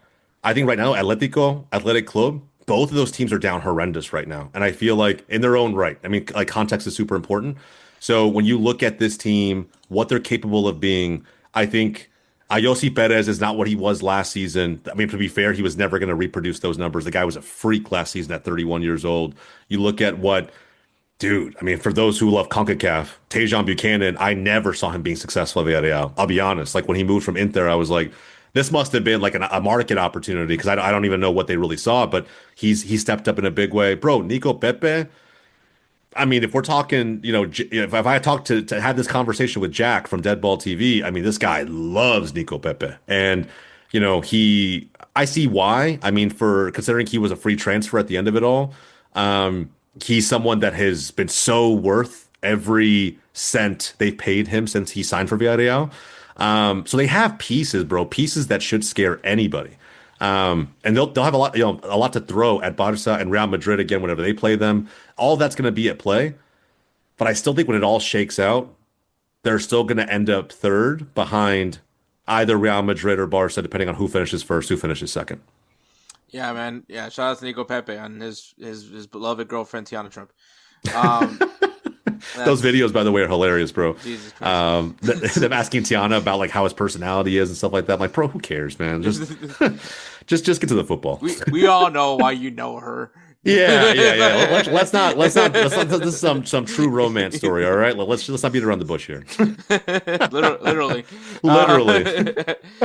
Yeah, in fourth place, Atletico Madrid with 34 points. Obviously down, but not necessarily out for Atletico Madrid. But this is kind of what they do, in my opinion, in the second half of the season. I think this is a bizarre year where the quote-unquote big three, I try to say that, be nice to Spencer, because he does like Atletico Madrid. This is a year where you have Real Madrid beating Barcelona beating Atletico Madrid, and then Atletico Madrid beat Real Madrid, and that just tells you that beating each other does not do anything, because it doesn't really matter where they stand, because like I said, La Liga has like a bunch of teams here that just love to ruin your season. Celta Vigo, prime example. So like it's never, speaking of a team that likes to ruin our seasons. Fifth place, Espanyol in that Europa League spot with 30 points. Crazy. You poached their guy. Yeah, we did. And I did not think they would backfill him. And they did, bro. It's crazy that Dimitrovic has come in and been like a fucking revolution over there, like a revelation over there. I feel like I was saying this last season about Espanyol, and they've always been like this tough team to break down. If anybody remembers the Catalan derby last season, Barcelona barely won. Craziest environment ever. There was like a scenario where like outside the stadium before the game, a fan was getting mauled, a Barca fan was getting mauled in their car, and they just like completely took off, started running over people. So like that environment around the game was super tense. We took their best player, right? Their keeper, generational talent in my opinion. And bro, they backfilled like he was nothing. Dimitrovic was, I think he was playing for, was it? It wasn't Levante. No, because Levante got promoted. It was, dude, why am I going blank on this now? I'll have to come back and find it. But Dimitrovic was someone that I think amongst like the bottom feeders of La Liga was like my standout keeper. I think last season he was a top 3 keeper in my opinion. Just had a shit defense in front of him and they couldn't, he made every save he possibly could, but at the end of it, it didn't really matter when it was all said and done. The team just wasn't good enough. And you look at what he's doing now with Espanyol. I'm not going to say him alone or keep him in games. You have Prado doing work over there. It's just crazy how like Espanyol was able to build off last season while losing arguably their most important piece. So Barca has Espanyol coming up very soon. That will be a very telling game about Espanyol's ambitions for Europe. No, yeah, for sure. I think it's gonna be interesting. I think as far as like January transfer window goes, I would like to see what Espanyol does, just because like Leganes, that was the team. Oh, okay, yeah. Obviously they're relegated. They're relegated now. Yeah, bro. I mean, the Serbian has been massive for them, bro. So, like, I think with Espanyol, it's just, I don't know how long they can keep this up, right? It feels like Sunderland in the Prem. Like, how long can they do it?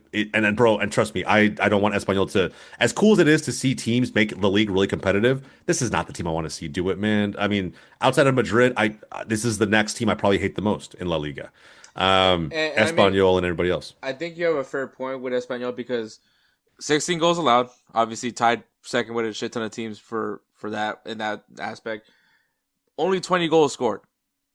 They're not really scoring like with a team that you would argue would be contending for a Champions League spot. Do they go into the January transfer window and go find themselves more power on that attack side? Who knows? Maybe that's where they go look at come January, especially if they're hoping, because especially if you're a team that maybe some people would argue have no business being in where they are. This is kind of that time where like, all right, we need to take advantage of this opportunity. This is the time to go and spend on a home run hitter, maybe 2 or 3 guys, especially on the attacking side, that can really take this team over the top. Because like you said, the momentum can fall off at any point. Yeah. So if you're Espanyol, you gotta throw some more wood in that fire. So I think that's a really interesting thing to go to. Also in the Europa Conference is Real Betis in 6th place with 25 points. I will say, I think surprisingly enough, like the league table is still kind of fairly open in all regions. Maybe not the top side because when we were looking at the other leagues, I don't even think there's many teams that have this many amount of points already when you're talking about on the Champions League side. Yeah. So I think that's really important to mention. But I think 17th to 6th place, they're still very open. Real Betis, I could see them kind of start improving and maybe jump into that Europa League spot as well. So I think that's also something to point out. But you said Athletic Club Bilbao. Is there anything you want to say about Athletic Club Bilbao, by the way, that you want to add? I think they're just like the fall off they're experiencing this season is crazy. I think not just like as a team. I look at the defense too, and that they've also dropped off significantly. Especially when you look at some of the guys they have back there, bro. Like Dani Vivian is a monster. I would take him at Barcelona like tomorrow, 1000%. But I think individual talents have dropped off significantly. I think Nico Williams, after that whole 2 years in a row Barca saga, not being able to live up to all the hype that was generated during that, he's dropped off noticeably. But even like their top scorer, Sunset from last season, bro, it's like, I know he's a 10, he's a cam, he's not necessarily your tried and true goal scorer, but when you pump in that many goals, what was it, like 15, 16 last year? Like the fact that he can't even sniff anywhere close to good goal scoring form from his perspective, that's insane to me. And Yaki getting injured in and out. Berenguer can't, bro. He sometimes can't even find the side netting if he wanted to. So some of their attacking pieces have just dropped off in a way that I'm like, bro, what happened? It's one thing to, again, not be relevant in Europe. I didn't expect much in the Champions League this season, but to lose some of the games they're losing in La Liga is pretty eye-opening. So I expect them to bounce back, but if they don't, that equally wouldn't be the most surprising thing in the world. Yeah, 15 goals scored, 22 goals allowed, -7 goal differential, and you're talking about a team that has 2 guys that are featured in the Spanish national team at the center back position. That's a hey, maybe Sergio Ramos can get into the Spanish national team. And look, bro, we will get very telling read on Bilbao very soon, as well as Espanyol. They play each other at the time of recording a week from today on the Monday game coming in before Christmas. So that's going to be, I think, a big one to try and like gauge where both teams are at. Are Espanyol's European ambitions real? And then from Athletic Club, can they get to where they were last season? Going up against a team that's not going to make it easy. You have one of the lowest scoring attacks versus one of the best defenses in the league at this moment. So Yeah, man. I think that game's going to be a big one for La Liga fans. Yeah, definitely. And then on the relegation side, we got 18 players Girona with 15 points. Also, they're not the only team with 15 points. I mean, you have Osasuna and Valencia as well, and Real Sociedad with 16 points. So they're not that far away as far as getting that relegation spot. But Girona currently, I don't know, man. So you throw some players their way, I guess. I don't really know what to tell you. Yeah, they won't. They've actually taken players from Girona in like the last window. So, bro, they treat them like they're I don't know, just like a dumpster they can just pull resources from whenever they need to and not invest anything back into. But you know what's crazy is that Girona made, I don't know, man, like they may find a way to stay in, which would be the craziest scenario considering, bro, I had them at the preseason as my bottom of the table pick. They were there because of not only zero investment in the window. I think they added like one or two pieces, like Unahi, for example, who came in like on a fantastic deal, like almost a free. But outside of that, bro, they've had resources plucked from them. They haven't recovered from like losing their three best players in that one season a couple of years ago where they finished third in the table. And if they were to stave off relegation, Michel as a manager, needs to get his flowers, bro, because there's only so much you can do with no investment. Exactly. 19 players is everyone's favorite FIFA career mode rebuild team, Real Oviedo, with 10 points. Bro. I like to cheer for Oviedo because of Cazorla at the end of the day. Like, it's a great feel-good story. But let's be real, bro. They're getting relegated. Like, it is what it is. They're not scoring anywhere near the amount of goals that they need to be competitive in this league. And what I will say is that they'll still give teams a run for their money in games. Like, don't get me wrong. They'll make it super competitive, but they just won't be threatening enough to get those games over the line. Bro, you look at their goals for, it's terrible. Like, how they're actually not in the bottom spot is amazing to me because Levante has significantly a better attack than Real Oviedo. Yeah, I would definitely say that. But unfortunately, right now, once again, it is December 15th. Levante has a game in hand, so that could change.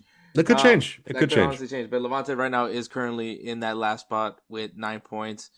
Yeah, I mean, I wasn't shocked as far as like that goes with some of the teams here that did. You know, I believe Levante and Real Oviedo were the two of the three teams that did get promoted this year. It's just what happens in this league. Like you know, I'm sure if you're Real Oviedo, you really wish you could get that financial takeover right now. Yeah, bro. Yeah, no lie, bro. No lies detected. But looking at the rest of the table, is there a team that you're like, keep an eye on this team? They're either they're gonna jump up a few spots. You know, I think the team that I would keep an eye on probably more than anybody is, man, at the top end. So there's two teams, probably one on each side. On the top end, I think it's probably going to end up being,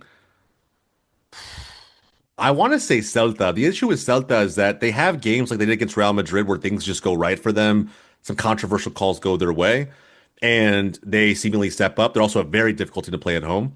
But after qualifying for Europe, this team has been also very flat and very mixed in terms of consistency. So I say watch out for them depending on what they might decide to try and do in the window. And when I say the window, they may try and go after some players abroad that are no names, that have made maybe some waves in their respective domestic leagues. But, you know, it's still going to be a jump up for them to compete in La Liga. So I think Celta should be trying to do more. And I think with what they accomplished last season, they're the ones that probably have the biggest fire lit under them to go out and try and do something to be better than the 8th place team we all know they usually are most seasons. On the back end, though, I think there'll be some shifts in the relegation zone. I actually think Girona could get out. I don't see Valencia dropping in. They always find a way to just like climb up the table in the second half. Osasuna, to me, are a massive concern. I think they're one of the lowest scoring teams. If you put Oviedo aside, they're one of the lowest scoring teams in La Liga. Barcelona just played them, and I'll be honest, bro, put the score line aside, and that team was just dominated. Like, they had a couple one-off chances through Budimir and through counterattacks, but for the most part, like, I was watching a team that felt like they just didn't even belong on the same pitch with Barca. It just, I mean, this is a very lowly attacking side. And if they don't find a way to start creating more opportunities, bro, I don't know how they have to do it. But something has to change with this team where I can see them falling in. They're tied with Girona on points at the moment. And it's either going to be them or we're going to see a shock relegation candidate in Real Sociedad. Like Sociedad, bro, has been on a downward trajectory for like 3 seasons in a row now. I'm waiting at some point for Kubo to move on. Merino's moved on. Odegaard's moved on. Zubamendi's moved on. Like, I'm waiting for guys like Kubo, Bryce Mendes, other guys to just be like, you know what? I'm done with this shit. I'm out. They've already gone away from their manager in Awasil, who I thought was just like the San Sebastian guy through and through. He was Real Sociedad through and through. He's now out of there. I feel like they have no identity to who they are. It's typically a big game that we have coming up against this team, Barca, that we have in a few weeks. I'll be honest, bro, I'm not even fucking scared. Like, I normally would be scared to go to San Sebastian and try to get a result. I'm not feeling that whatsoever. So, I don't know, man. This team is a shell of what they used to be. Twice as many losses, wins. I would not be shocked if we get to, like, March and they're sitting there in 18th. Yeah, I'm sure Arsenal would love to grab some guys from over there. Hey, bro, listen. I'm okay. Bring me Kubo. Bring me fucking. I mean, Bryce Mendes wouldn't be a bad depth option either. But Sabal, fuck it. Like I think at the end of the day, they're gonna get dismantled if we get to like March or April, or even let's say they get to the end of the season, they get relegated. That team's never coming back. It's gonna feel like Malaga from the 2000s. That's it. It was just a cool story. Going into that, talking about that January transfer window, by the way, is there a specific guy that you're like, if any of these teams in La Liga gets them, it's gonna, to quote Skills, you know, the world's watching, the world's waiting, get ready, like whatever he says. Yeah, bro. Look, man, I think once upon a time that guy was Nico Williams, and then we were kind of waiting for the for who he was going to end up going to. It could have been Barca, it could have been somebody else. I think in the January window, La Liga teams, like they traditionally do, will not move. Many of these teams don't spend even in the biggest summer windows anyway.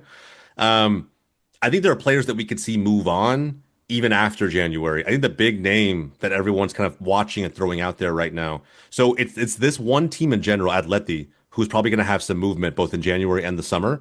I think the one player that probably moves on from them is probably going to be Sorloth. I think Alexander Sorloth is, honestly, it's kind of surprising because he had such an insane year last year. All the haters would say that those goals came in bunches against some of the bigger opponents and they weren't consistent. But bro, he was like the top 4 goal scorer in the league last season. I don't care who you are, like that. Those are impressive numbers. You should find a way to reinvest in that. Well, what they did was go the opposite way and they signed a bunch of attackers. So he's down the pecking order. I think he probably leaves. It could happen in January. He could end up in the Premier League. Like, we'll see. Or he might just move on to someone else in Spain, bro. Villarreal might look at him again because he had a stint there once upon a time. Sociedad might look at him to try and like revamp their season. Hell, bro, I'm not even gonna lie. If it was a loan deal or something, I'd take him at fucking Barca, just to have like as an option off the bench with his heading ability. So there's options there for him. But then in the summer, man, Julian Alvarez is the one that I think everybody is watching, including his own agents and his team. I think if Atleti doesn't find a way with all the money they've spent to figure out to not just be top 3, but figure out how to be a true title contender, bro, you're gonna lose out on one of the biggest pieces you've ever brought in. So I don't know, man. Atleti has so many eyes on them from a number of reasons to try and turn things around for the second half of the season because January is about to be here, and then you have the summer window, which will be big for a number of reasons. Yeah, I definitely agree with that, man. Obviously, is there anything else you want to talk about when it comes to La Liga right now?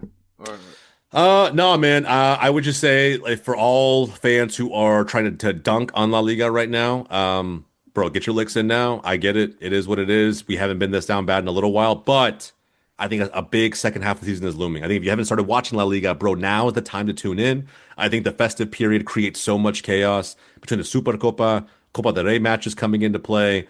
And then, of course, a 4-point gap between the top 2 teams. There's just so much to like as you prepare for also the last 2 Champions League matches of the league phase. I know everybody's watching Barca and Madrid. So that's going to be obviously the spotlight of the show. And I'm asking everyone to, bro, just please stick with the league, stick with these teams, because there's going to be some fireworks second half of the season for sure. Definitely. Now, guys, this isn't the last time you'll see Jose. He's actually going to come on again to go talk about the Premier League, which is actually what we're going to segue over to. Fight and win! All right, guys, we have, of course, Jose Tellez, the founder, creator of Golz TV, and all the things that come with Golz TV. You'll catch me from time to time over there on Wake Up MLS and some other programming potentially over there. So we'll see. It's growing. It's exciting. But Jose, obviously, always a pleasure to have you on. Obviously, everyone just heard you talk about La Liga, but right now we're going to talk about the Premier League. So, Prem, man, I mean, I know this is a league that you love talking about. Yeah, I used to. No, I still love it, bro. It's just 3 years of getting second place will put you in a very jaded place as a fan. So I proceed every game week with caution at this point. I love talking about it, bro, but we'll see how ruffled my feathers become the more we talk about this league. Yeah, definitely. I get that part. So once again, just so you guys know, you look at, if you're watching the video version, clearly there's a date up there. That means that is when we were looking at the table. If things have changed, it changed. I don't know what to tell you. Eat a dick. I don't know. Look, we're not gonna be accurate, you know. And Prim, I'm sorry, but yeah, they play into Christmas Day. So and I want to not be working on Christmas Day. So that's, I think it's Boxing Day actually technically, but still. Yeah. Still gotta train. They still gotta go to the grounds. So as of right now, it is December 15th. That is when we're recording it. I think I say this every single time as far as like doing the table look. But all right, let's just go right into the nitty gritty. We'll go right into that relegation zone. In 20th place, we got Wolves with 2 points. 2 points. Yeah, they're definitely getting relegated. I don't know if there's honestly, that would be amazing. No, look, man, Rob Edwards has some miracles in his locker, but this is not one. I know he was brought in as the manager to turn this ship around, and brother almost got close against Arsenal. I'll give him that. It might be the highlight of their season, potentially, only losing by one to top of the table Arsenal. It makes you feel better. They scored. They scored both goals, so there's that. Yeah, man, it's tough, bro. Honestly, I still have no idea why Rob Edwards accepted that role. He knew how bad this team was and where they were when he accepted it to come in, and I don't think there's any saving this club. They may get a little bit better. They may make the relegation zone more competitive, but yeah, bro, I think this one's done. The other two are probably more relevant conversations. Yeah, and that score is 19th place Burnley with 10 points. And 18th place West Ham United. A very interesting turn of events that West Ham has gone through. Like for you, is it just because the roster's getting gutted, or what do you feel was going on there at West Ham? I just think you could blame some of that, right? They have lost their best players over the last 3-4 years. I mean, you kind of expect that to an extent, but I don't think it's an excuse. I mean, look at Crystal Palace and what Glasner's doing over there with that team. Those guys have been robbed by everybody, right? Arsenal's taken Munich has taken, Bayern's taken Olise. That right there in and of itself, Zaha's left, and even Zaha in his time with Palace was immense, right? So you look at some of their best attacking talent, kind of leaving and them not skipping a beat. Somehow Palace still being even better this year than they were with some of their playmakers over the last 2 years. For that reason, I don't think you can give West Ham an excuse. The biggest fault they have is they just don't give anybody the time of day, bro. Like whether we're talking about Graham Potter, David Moyes moving on, and now they got Nuno Espirito Santo, who has a crazy task ahead of him. I still think they'll get out of the relegation zone. I'll be honest. I think me being a London club supporter, there's not a ton of love I have for West Ham, but at the same time, they feel too ingrained into what we know the Premier League to be. So I fully expect Nuno to work some magic. They're not crazy far behind the likes of Leeds, Forest, Brentford. There's a lot of time left. I expect them to find a way to get out, especially when you think about the competition they'll have back and forth with Leeds. Leeds had some crazy moments so far this season, but I think West Ham will find a way. Yeah, I think the Prem, especially, it's really a dog-eat-dog league. Like anybody can really just ruin your season. And when you look at, before we get to the European competition size, like you mentioned, 17th is like not that far off from going into that relegation zone.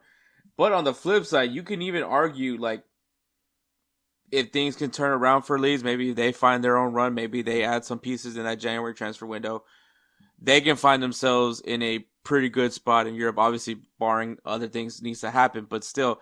So it's like kind of weirdly enough, like if you're Leeds, you're more than likely if you keep screwing up, you're going to end up in the relegation zone. But if you can get some wins, you're not that far away from getting at least a Europa Conference League spot, which I can't guarantee you the Europa Conference League spot because they keep changing it every year because if you guys know UEFA, there's the coefficient, or I hate that I sound like I have to be a mathematician to talk about this, but there's always a chance that there's going to be 5 Champions League spots in the Prem. I say there's a chance because obviously we've had also previous years where the Bundesliga got that 5th spot. We've seen La Liga get that 5th spot. So, but it seems a lot of people are pretty cocky that the Prem is probably going to be the league that gets that 5th one. And that just goes back to the UEFA coefficient, which obviously Prem is probably viewed as the better league when it comes to UEFA. Take that for a grain of salt. I'm not going to be that guy, but I get it. So yeah, I think it happens. The coefficient stuff, it changes year over year. I think, and that's something fans need to realize, bro. The Prem, sure. I've seen more Prem fans talk about Premier League in comparison to the rest of the European leagues more this season than I have in I don't know how many years. And sure, bro, as much as I love Arsenal, as much as I love the Prem, hang hold your heads high, and yes, talk with chest when you talk about this league this season. I think there's so many years that I feel like we heard crickets on the front of these European coefficients that factor into who gets those spots. The best leagues will. So yeah, I mean, this year Prem fans might be a little bit more than annoying, but at the same time, they've kind of been in the dark on that front for so long that at some point they were going to get the coefficient back. Yeah, exactly. So this is going into the European competition. It's going in with the thought that they get that 5th Champions League spot. So that's just how I'm approaching it. If you guys don't like it, once again, you can refer to the other phrase that I used earlier. So currently in 7th place with that Europa Conference League spot would be Liverpool with 26 points, which is also, you're going to hear this number pretty frequently, actually, for the next 2 teams. The Europa League spot, you got Manchester United with 26 points in 6th place. And in that 5th, maybe, Champions League spot, I'll put an asterisk on there just in case, is Crystal Palace with, you guessed it, 26 points. So like I said, things can drastically change throughout the season. Obviously, Liverpool is a really interesting story right now because of all the drama that, like, say what you want about Real Madrid. Which is that Jesus Christ, you already heard what we talked about Real Madrid, but I don't want to go back in there. Or going to get back in there. But yeah, I mean, Liverpool, obviously now everyone's talking about Arnie out after his debut season going as great as any debut season can go. You have Mohamed Salah, who is just very much not happy with his current situation. But in some sense, it's still Liverpool, right? Like, it's crazy that you go into a season where you're coming off of winning the Prem. You add guys like, Verts and Ekitike, you add Frimpong. You would think this team, you lose Alexander-Arnold, but you gain a Frimpong. Like, you think that this team is just going to continue on, especially with the way Arne Slot had this team playing. What is it about this season for Liverpool that has now become kind of like a soap opera? Personally, bro, I think if I had to boil it down to one thing, I think this is honestly what I expected from Liverpool last season. I'll be completely honest. I expected there to be somewhat of a drop-off after Klopp. I think the reason we didn't see a drop-off after Klopp left and stepped down as manager was that Slot came in and didn't change anything. Didn't get a chance to sign a bunch of players that he wanted, had to work with the pieces he had. The pieces he had, frankly, were pretty damn good. I think for anybody who was following the Prem last season realizes that Liverpool, the last few seasons in this, era of Klopp Liverpool, where they weren't seen as being quite as good of a team as they were during the whole City Pool era, where it was just them 2 teams 4 or 5 seasons in a row just constantly going at it for the title. It was seen somewhat of a down couple seasons, but in both of those seasons, they were in title contention. So that team was good enough, legitimately, in the 2 years leading up to Slot to win another Premier League title. And it, again, just with the likes of Arsenal and City being who they are, and Arsenal finding a way to stay around until the very end, like it didn't work out for him that way. But when Klopp left, I expected this kind of drop off because that's natural. For when a new manager comes in, has to work in new pieces, build his current players and new players around a brand new system, maybe move away from certain players like the Mo Salahs of the world, like the Virgil van Dijks of the world, or the Andy Robertsons of the world, who have to, take a somewhat of a backseat or be part of this new era in a way they weren't part of the previous era because of age or because of just the identity the new manager wants this team to have. So I expected all of that to just create some chaos for Liverpool. And if you told me, hey, they're sitting anywhere between 5th and 8th as part of this chaos that happened, okay, cool. To me, that makes sense. It's just freaking everybody out now because we didn't get that. It got delayed by a year. He came in, changed nothing, and it turns out he had a championship team at his disposal from the get-go. But now we're seeing the transition, and now we're seeing the cracks, right? The issues kind of appear. But I'm not surprised by it. I think the fans are probably a little bit too impatient. Last season was probably too good for them from their perspective, and that's the bar that Arne Slot set for himself as a manager. So, it's a little bit unfortunate. I think with the whole Mo Salah thing, brother, I mean, again, in the age of social media and players having more power than ever, I feel like you could say whatever you want. I mean, most players do in this day and age. I've never seen more Piers Morgan interviews than I've ever seen in my life up to this point, than in this era. But I will say that understanding all of that context, this is just the clearest sign that Slot, it can't really feel like a Slot team until he moves on from some of these, legacy pieces that he had at his disposal when he came into Liverpool. I think the biggest ones being Virgil because of cracks we're seeing with him and his play, and Mo for the same reason, but because of the fact that he's just so outspoken and believes he deserves something as a legend of the club. And he is a legend. I'm not going to sit here and say he's not, but there isn't a single player that's bigger than the club. I watched Messi leave my club at Barcelona. I've seen other players seemingly get pushed out. Ronaldo didn't get a chance to leave United the way he wanted to. At the end of the day, you're not bigger than the institution, and I feel like we're seeing that now. So I expect more hurdles, more slight ups and downs, ebbs and flows. But I think what Liverpool's going through, if you remove the context that we have at this moment, it feels pretty natural for what a club should go through when they go through transition like this. Yeah, and I mean, you say that, and once again, they're on the same point total as a potential Champions League spot. So I mean, like, it's not necessarily doom. Once again, if you're talking about having a shitty year and it equates to a European competition spot, which those mid-table sides are like, sign me up, because a shitty year for them is flirting with relegation. You can ask Everton. So like, on the other side of of that Liverpool region, like, so I think for Liverpool it can be fixed. You do have that January transfer window.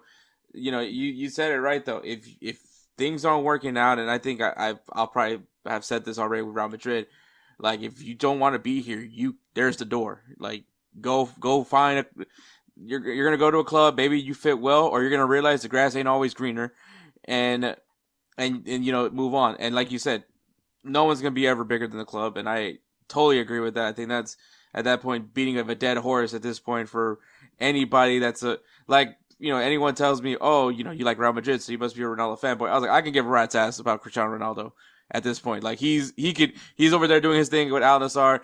At Juventus, I gave two shits about Cristiano Ronaldo. The only time I ever cared about him was when he was with Real Madrid, doing his thing. But now that he's gone, he can fuck off. To be honest, I've never been a Ronaldo guy. I told you the story where I just could not take Ronaldo seriously, which was when he got hit in the face and had an ice cube holding an ice cube. Still can't believe that happened. I wish I was making that up. I did not make this up. Maybe I was high. I can't tell you, but it's one of those things where you can remember something and you're just like, this really happened. And so, yeah, bro. Yeah, I totally feel that. Like, I was like, I wish I'd make this up, but it's not. It's real. It's real. But once again, you're 26 points within. Actually, you're actually no points within that fifth place spot. in the Champions League. And I'll just go ahead and run out the fourth place is Chelsea with 28 points, which I'm sure if people remembered when me and Edward were, or actually, yeah, was it me and Edward? I don't remember anymore. When we were previewing the Premier League, I actually said, you know what, Chelsea might be good. They might be good. I mean, we say that for like the last few seasons in a row, to be honest. Yeah, I think I got way too into it from the FIFA Club World Cup because I was like, I took a shot in the dark and I said, hey, you know what? This looks like a tournament that Chelsea could win. And of course, it's a tournament that Chelsea could win. Who knew, man? Who knew? Best home field advantage. Apparently Hector did. Okay, well, I mean, I ranked them at third. But it was funny because I was like, well, I mean, it is the U.S., so there is a lot of Chelsea fans. So, yeah, that's fair enough, bro. Yeah, it is what it is, bro. One thing I'll mention before we go into the rest of the top four, though, one bold take that I think, or not even a bold take, is probably just something to watch out for is I think the race between Palace and United will be super interesting for that last Champions League spot. I still feel like Liverpool would have more ups and downs to be had. I don't think the Mo Salah saga is over. I still think that there's issues they have to address. And again, not even just him. Wirtz is an issue. Alexander Isak is an issue. All this money they spent, those players not performing, that will continue to rear its head numerous times. I think mainly because Liverpool has multiple competitions to worry about. Palace and United do not. Palace has technically the EFL Cup, and if things go my way, they're going to be eliminated afterwards. They play Arsenal next. But I think if you put that cup aside, these two teams who are I would still say United's still a pretty good team, despite the obstacles that their manager puts in front of them with how he decides he wants to manage the game. I think those two teams have the most to go after right now. One competition to truly, truly focus on, and I don't know, man. In my mind, Glasner's the better manager. So I think it'll be just very, very interesting. United technically have the better players on paper in a number of areas, but I think for a number of reasons, I'm putting Sunderland aside because Sunderland. But I think those two will have to duke it out for that final spot.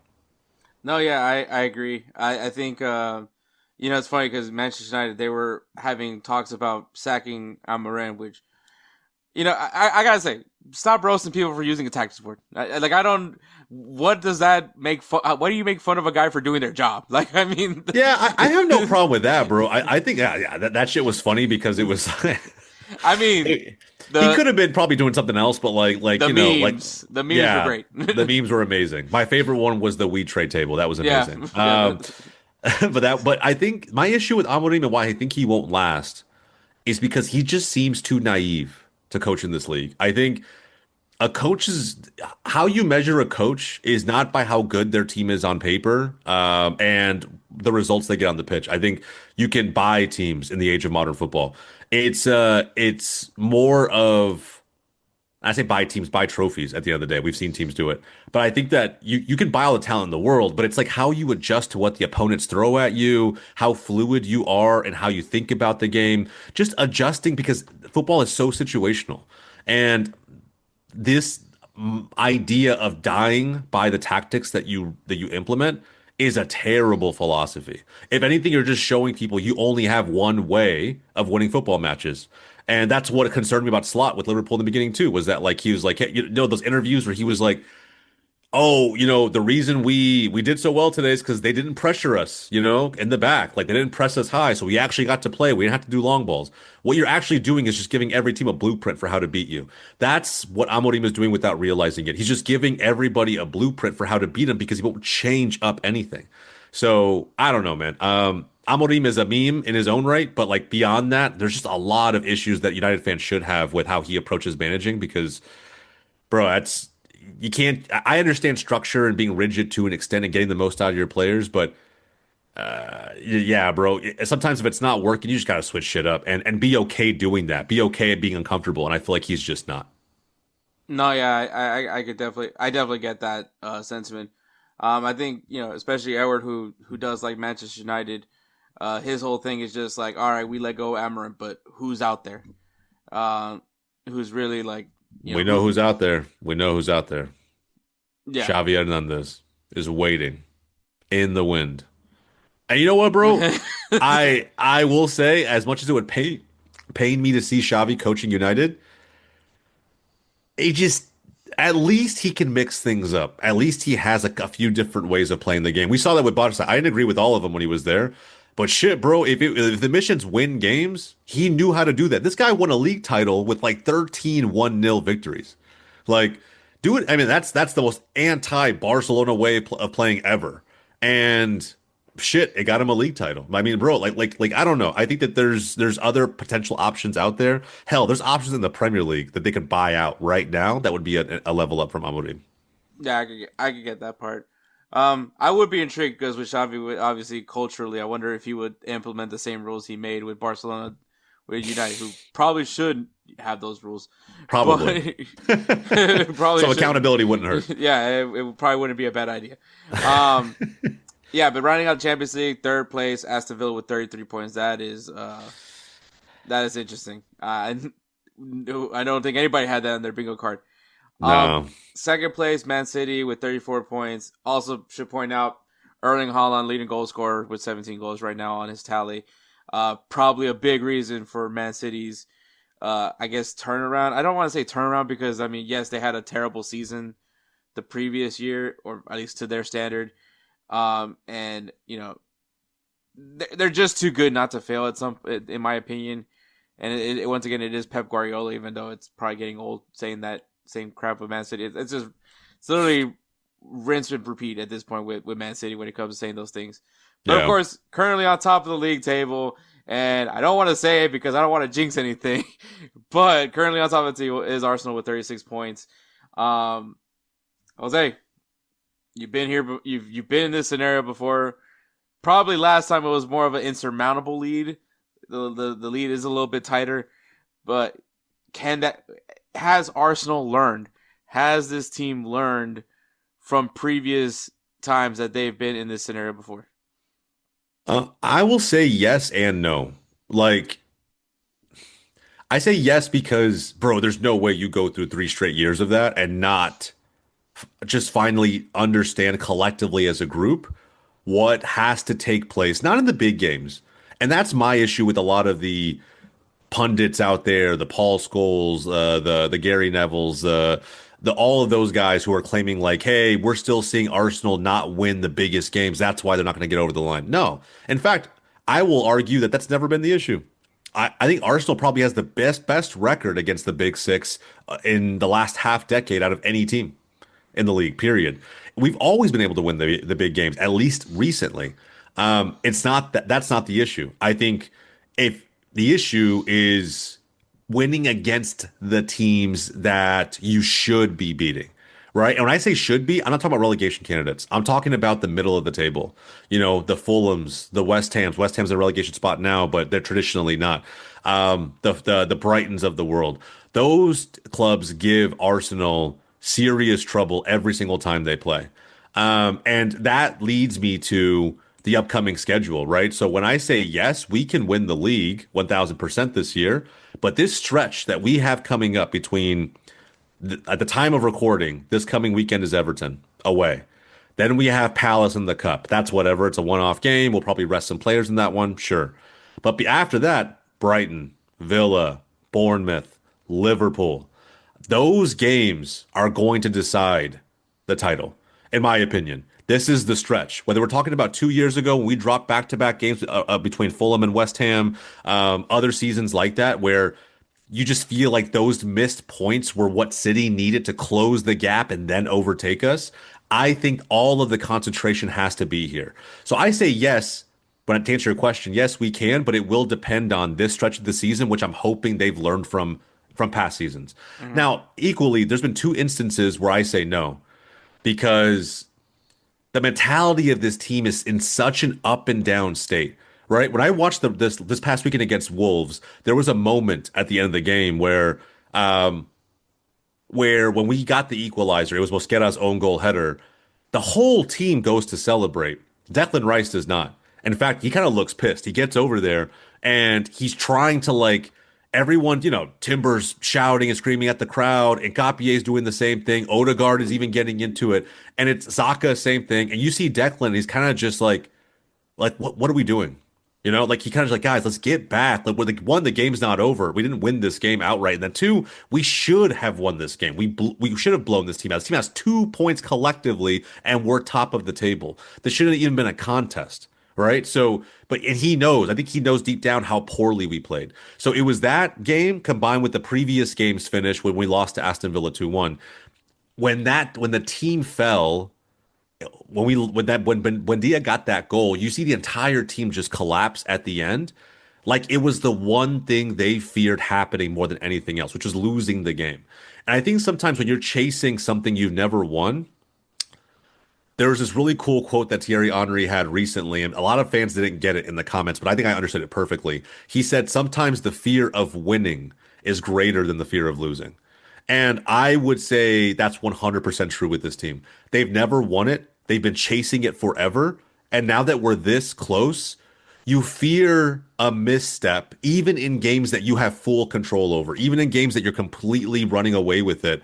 And you know you're the better team in because you just don't want to be in the same spot that you were last season. And to me, it's a fear of winning. You legitimately are scared of what could happen on your path to hoisting that trophy. And it slowly turns into this fear of losing. You're playing to not lose a game, aka the Wolves game, where we're sitting back. When we're up 1-0 against Wolves at home, the last place team in the table, sitting back in the final few minutes of stoppage time, letting them cross and create the pressure, as opposed to taking the game to them. Mm-hmm. It's all of these things that lead me to believe that there's a little bit of doubt creeping in. But with all of this said, this team needs a reset in terms of, at this moment in time, we haven't had a full week to just not worry about games, to only focus on training, and focus on getting back to basics. Arteta hasn't had that time with his men in like over a month now. And we've just been 2 to 3 game weeks nonstop. Our injury report shows that. So now being able to take a break for a full week, hit the reset button, and go into a tough match at Everton, that's going to be a big one. But I think if they show me the Arsenal that we saw probably after the first international break, I think this will be what we needed to go on a little bit of a run, create that unbeaten streak that we had prior to losing to Villa. And from there, man, you never know. And we're going to need it because the only thing stopping City from being City is like literally Erling Haaland would have to go down.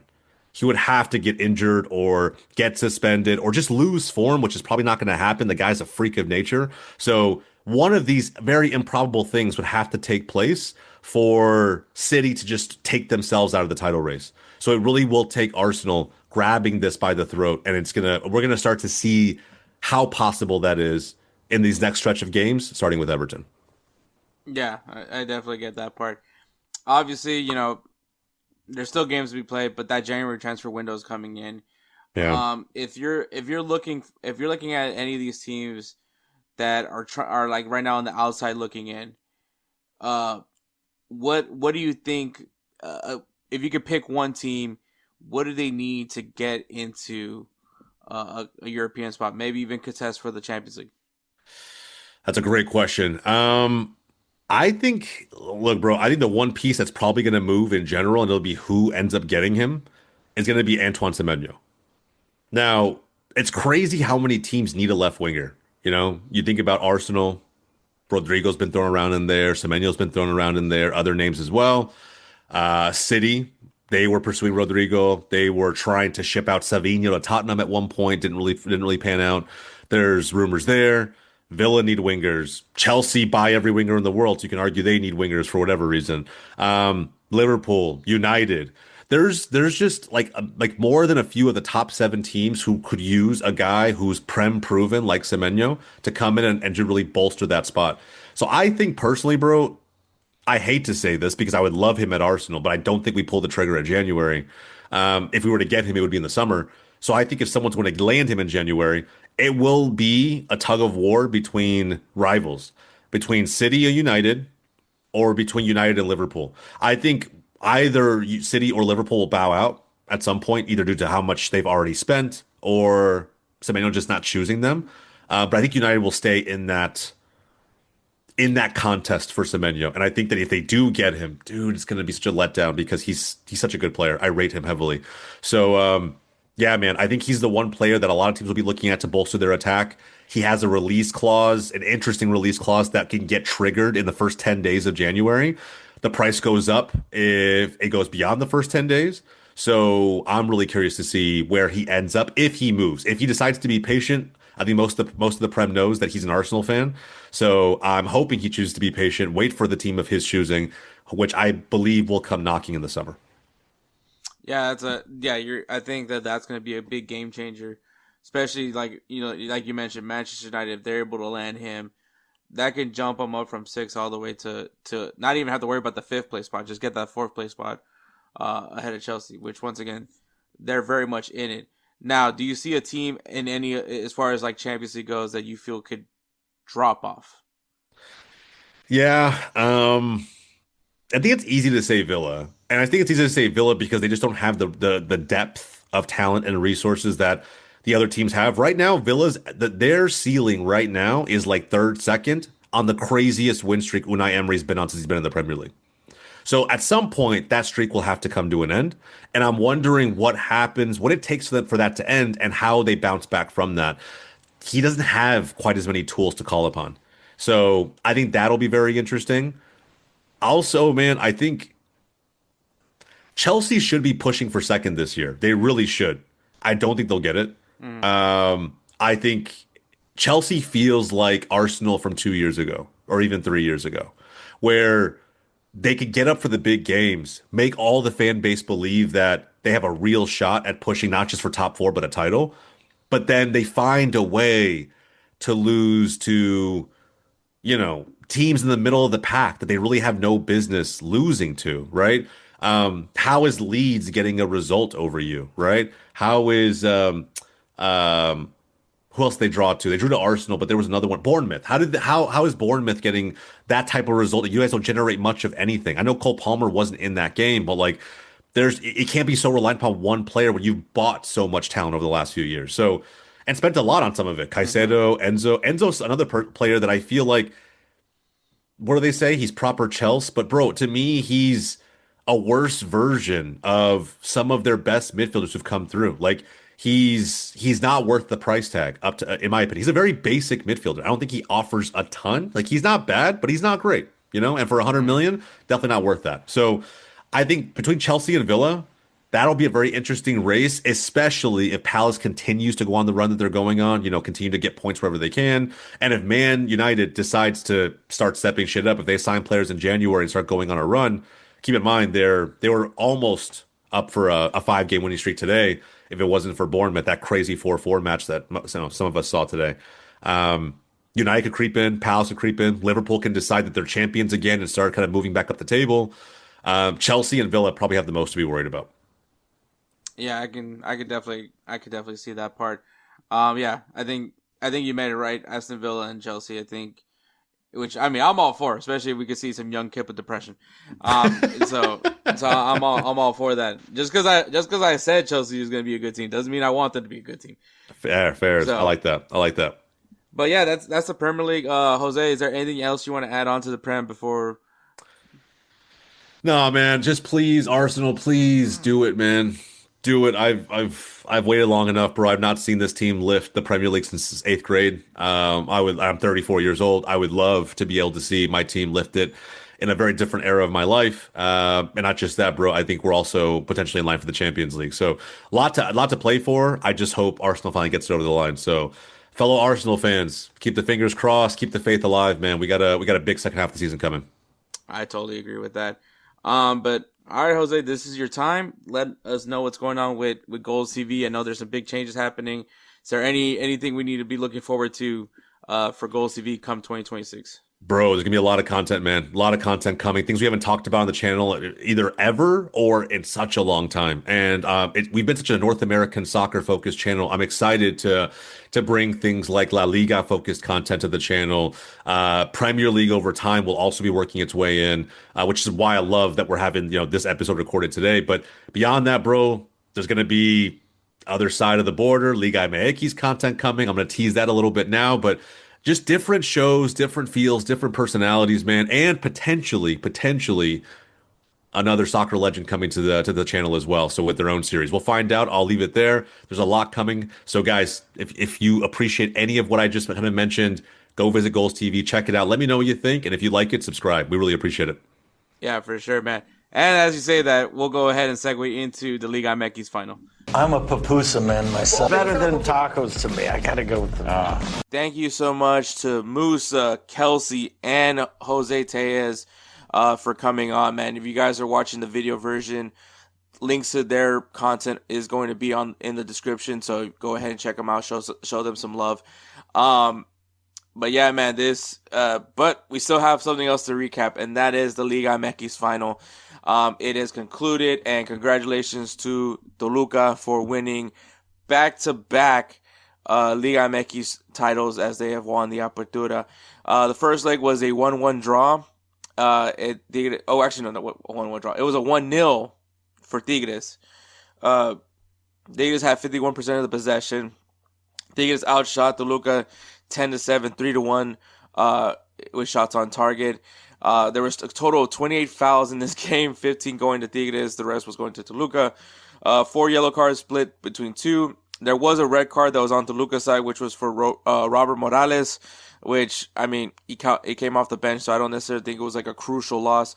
But the goal that came for Tigres, it was coming from Angel Correa, who was obviously one of their big signings from Atletico Madrid. So,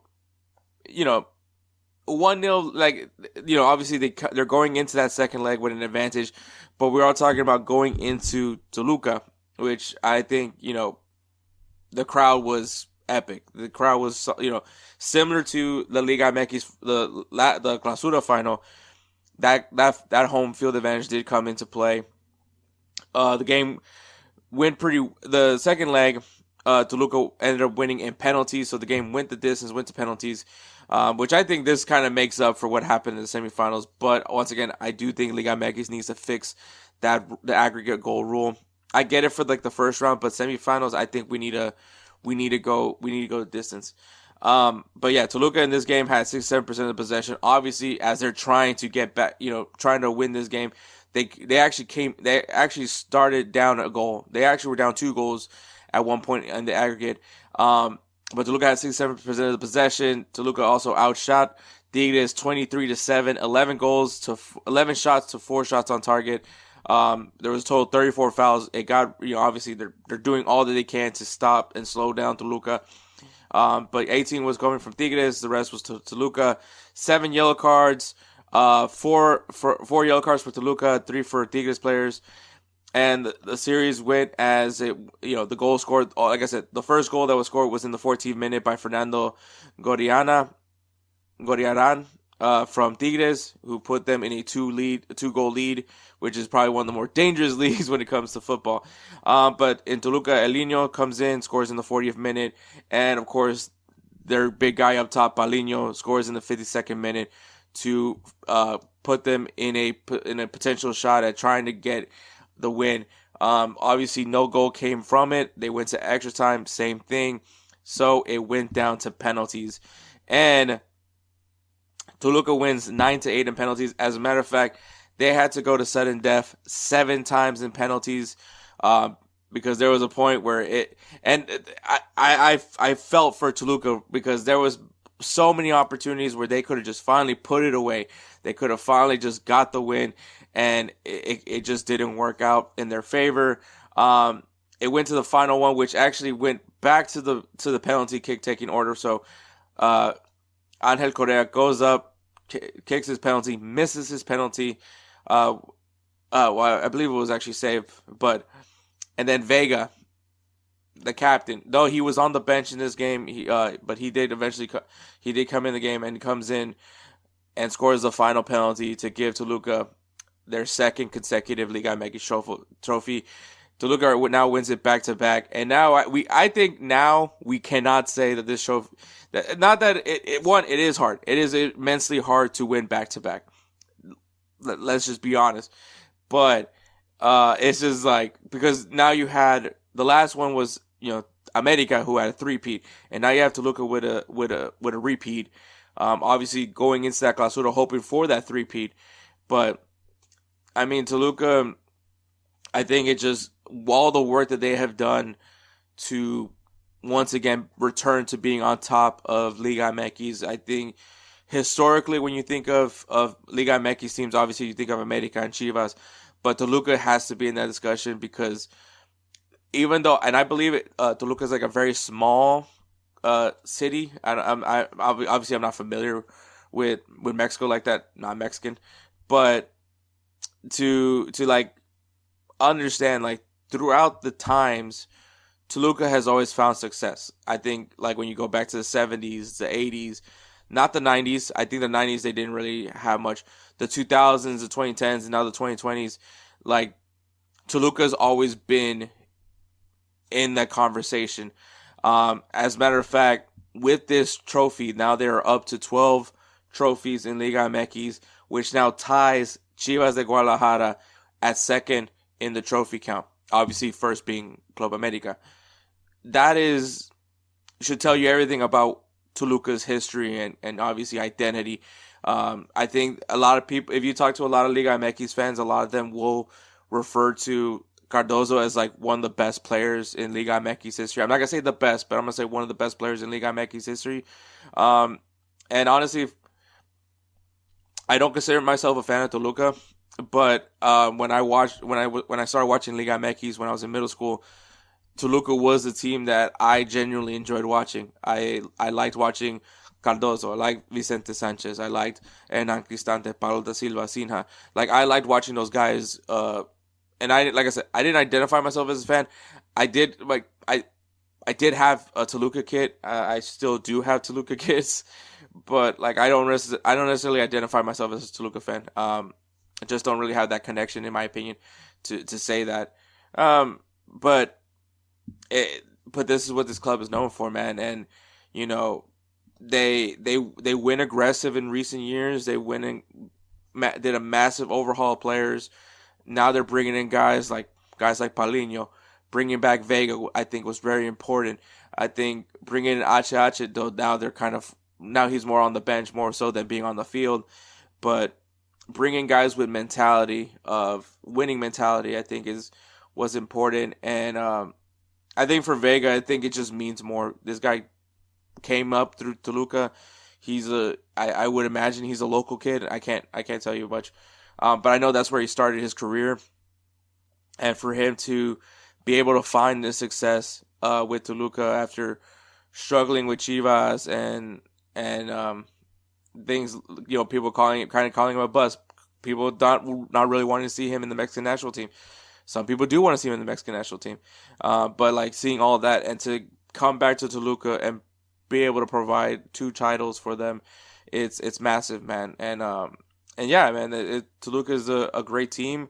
I think it's going to be interesting how they top this season. Oh, and also, I mean, Mohamed, one of the best decisions for them to bring him in as their manager, because I think he is just a great addition when it comes to Liga MX, and I think knows the league very well, knows how to win this league, and I think that was a great move for Toluca to go get a guy that has pedigree in this league. And this team is brilliant.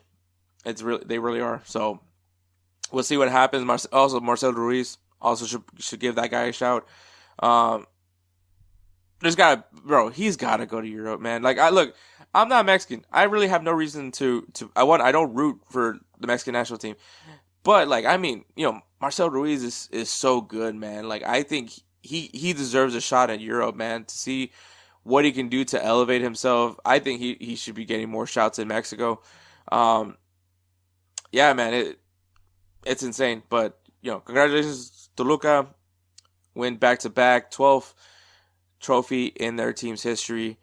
Obviously, they're going to be eyeing 13 now, especially with the way these guys are playing. 13 seems like it's going to be more sooner rather than later. But we'll see what happens, man. I can't wait. Liga MX the Clausura is going to be a little bit different because of some of the rules that Liga MX are implementing, being that a lot of the players that will be playing for the Mexican national team will not be available near the end of the season. So that's going to be interesting, especially, you know, when you look at the teams that do have players that play for the Mexican national team. So it's gonna be an interesting thing. We'll get to that when we actually talk about like the Clausura, but it is gonna be interesting to follow this season. So congratulations to Luka, back-to-back champions. That's all I gotta say, man. We're actually gonna do things a little differently. We're actually gonna give you guys games to watch, and then we will conclude with player of the year. So games to watch this weekend, man.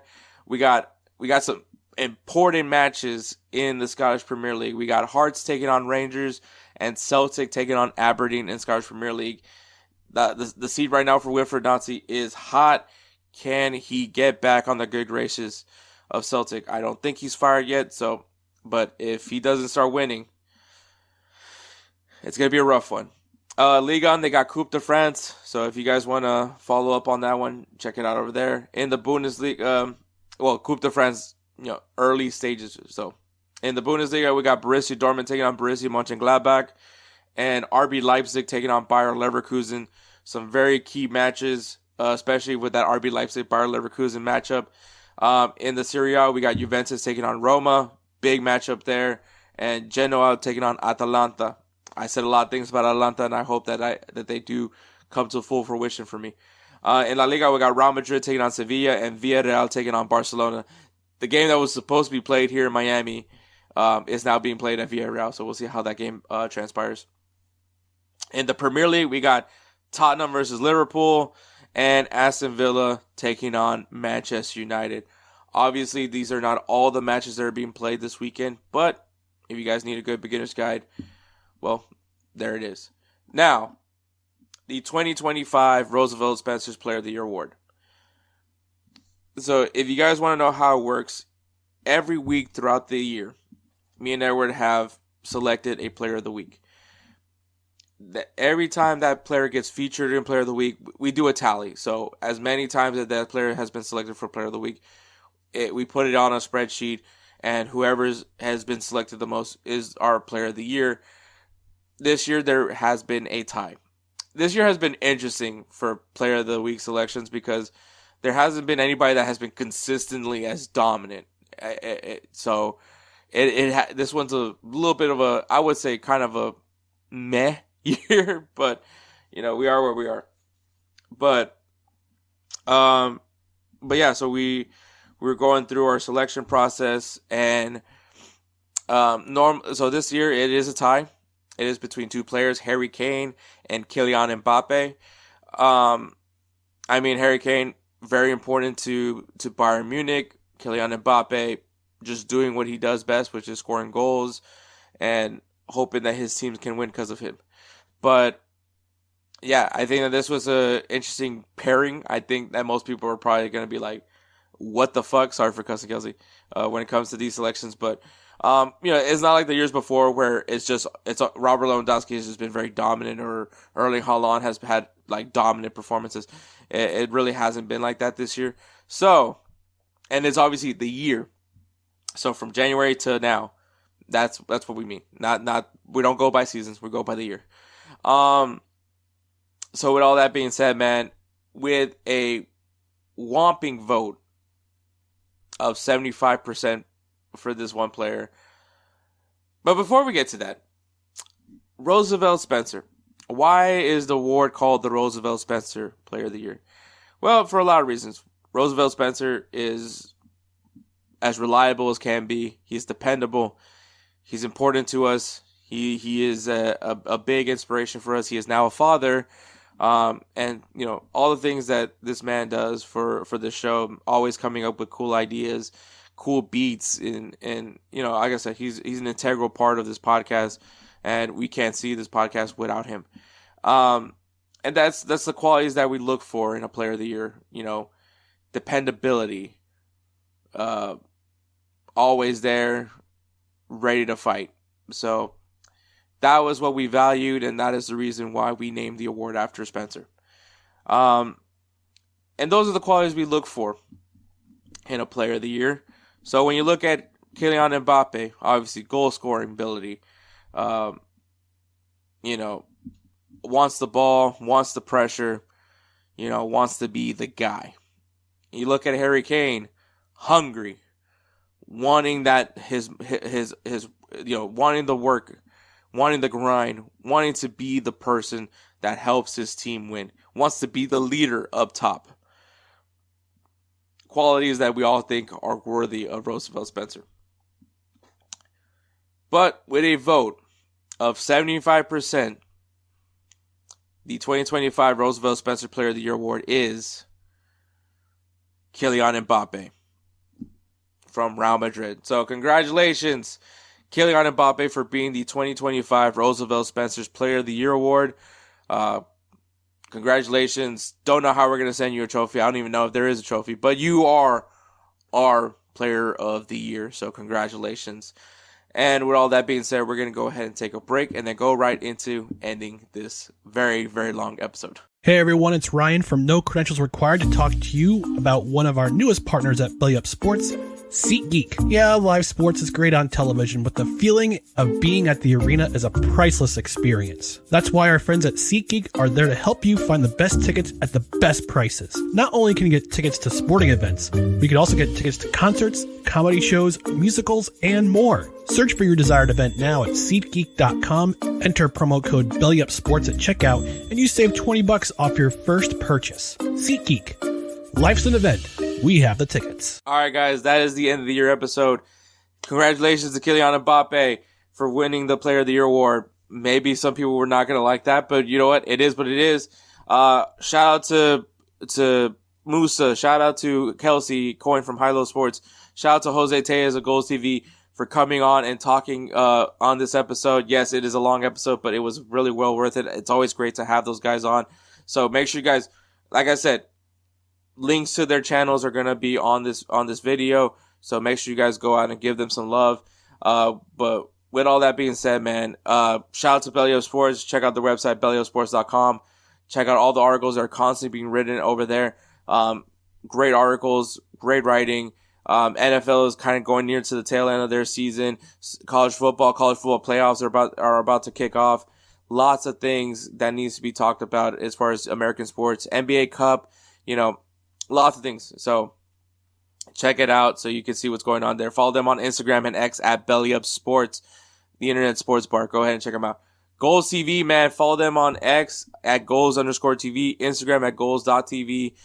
Check out their YouTube channel, Golz TV, man. It is happening there. Lots of changes that are happening, man. Lots of content that's going their way over there, Golz. So go ahead, give them some love, man. You'll see me there from time to time on Wake Up MLS and potentially some other projects. So go ahead and check that out there as well. And of course, the namesake of the Roosevelt Spencer's Player of the Year award, Roosevelt Spencer. If you guys are listening to the audio version of this podcast, you hear the beats, the intros, and outros. If you're listening to the video version of this podcast, if you hear some of the ad reads, like some of the beats is made by Roosevelt Spencer. So we appreciate Spencer. We love Spencer. That's why we named the award after him. But if you guys need some help with beats, well, hit up our guy, Roosevelt Spencer. Follow him on Instagram at thatguydope. Once again, at thatguydope. And he will take great care of you like he always does with us. So with all that being said, man, thank you so much for listening to episode 242. I think it's 242. The end of the year episode. I wish you a Merry Christmas and a Happy New Year. I hope your 2026 is amazing. I hope your 2025 was amazing. And yeah, let's get 2026 with a bang and have another fantastic year. Take care, guys.